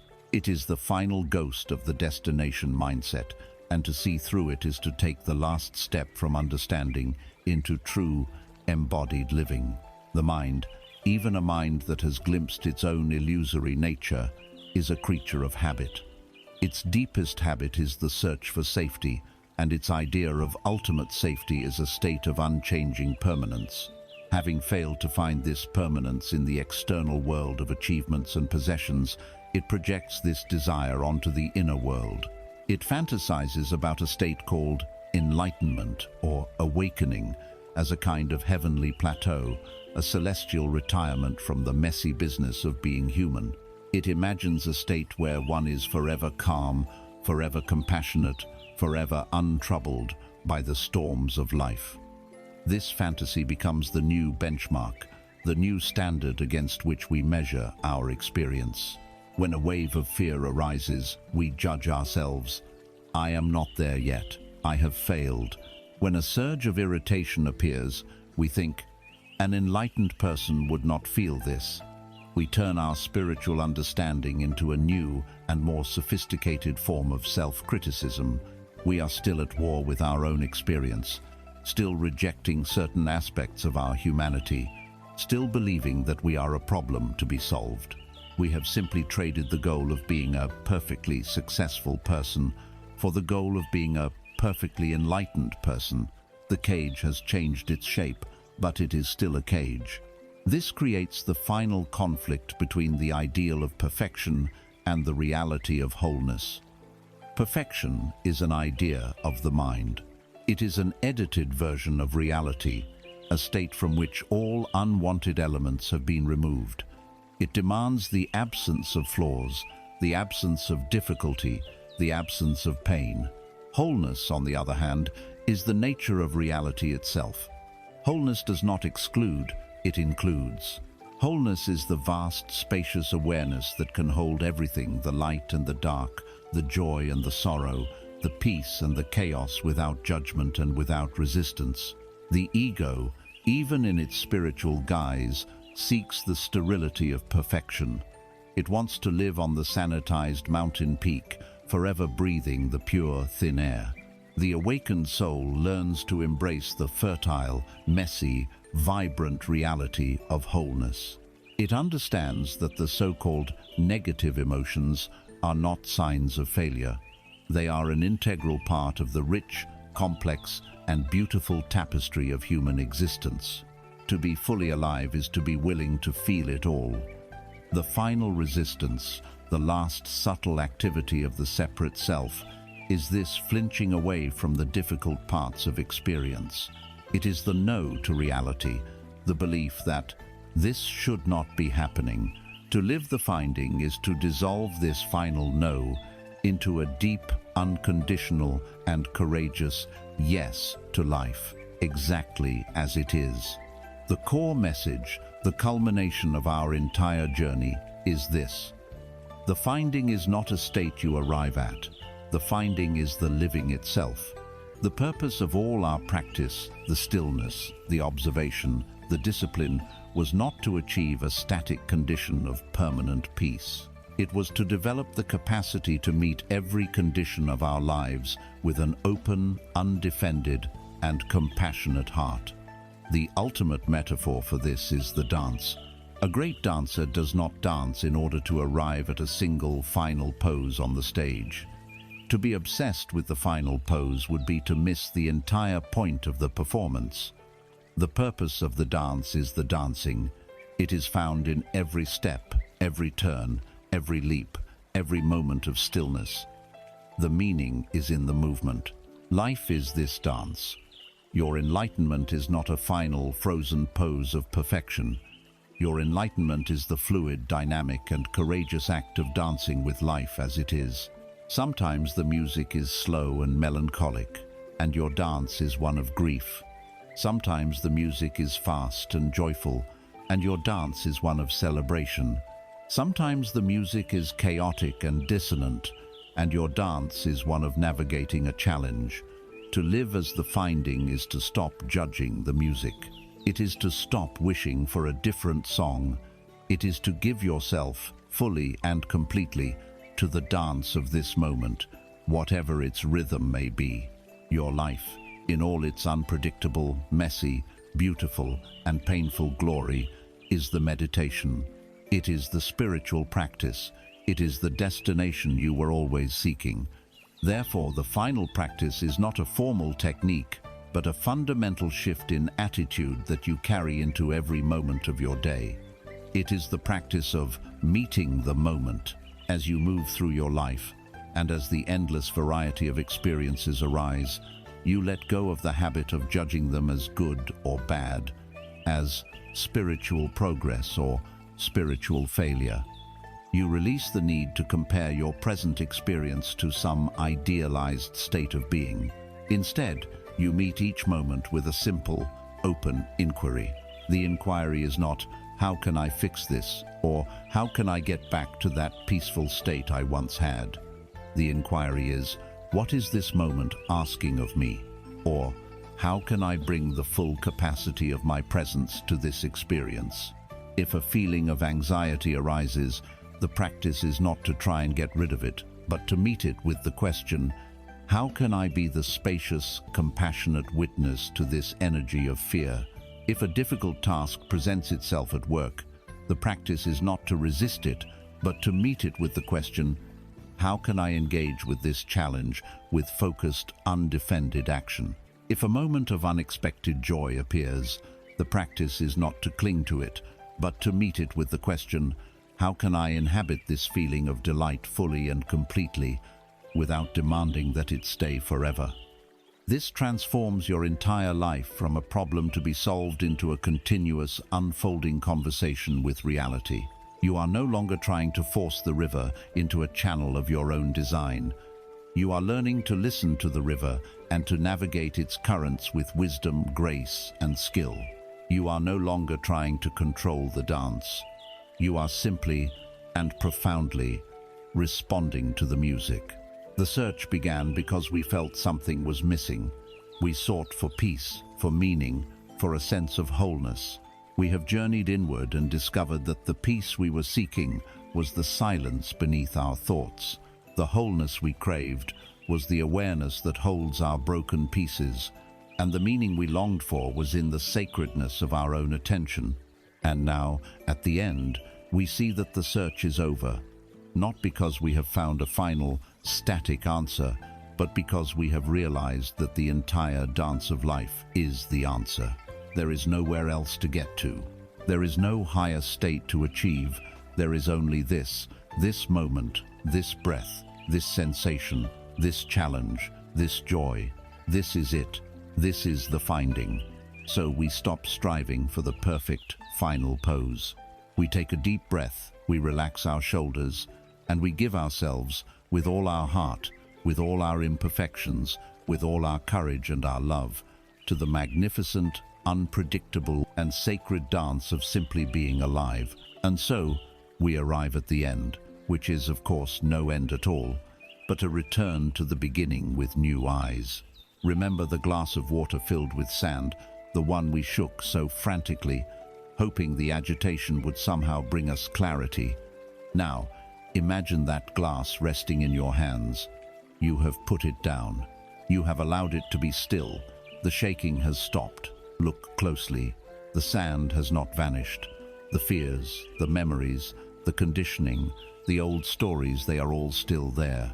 But they are no longer suspended in a chaotic, murky cloud, obscuring everything. They have settled. They have found their proper place at the bottom of the glass, no longer defining the quality of the water, but simply resting within it. And the water, which is your own true nature, your own silent, spacious awareness, is now clear. It has not been purified. Nothing has been added to it, and nothing has been taken away. Its clarity was not something to be achieved, but something that was always present, waiting to be revealed. You did not find clarity. You simply stopped creating the conditions for confusion. This is the essence of the entire journey. The finding was in the cessation of the search. The peace you may now feel is not a prize you have won. It is the recognition of the silence that was always here, beneath the noise of your striving. The strength you now feel is not a new armor you have forged.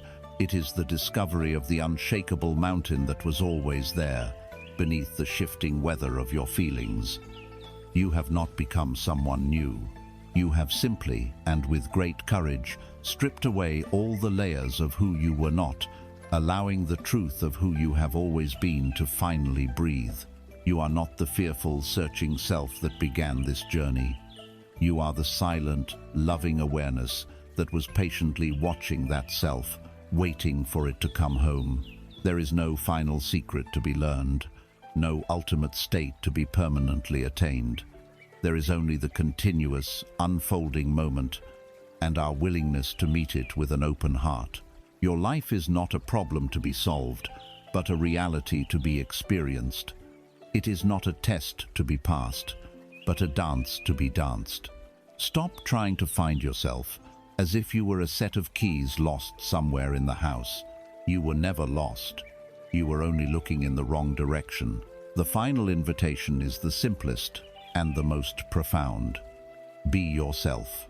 Not the self you think you should be, not the self you have been told to be, but the quiet, present, and authentic being that you are, beneath all the stories. Trust this being. Honor its wisdom. Let its quiet strength guide your actions.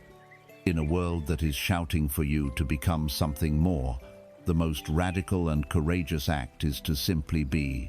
And in that simple, courageous act of being, you will find everything.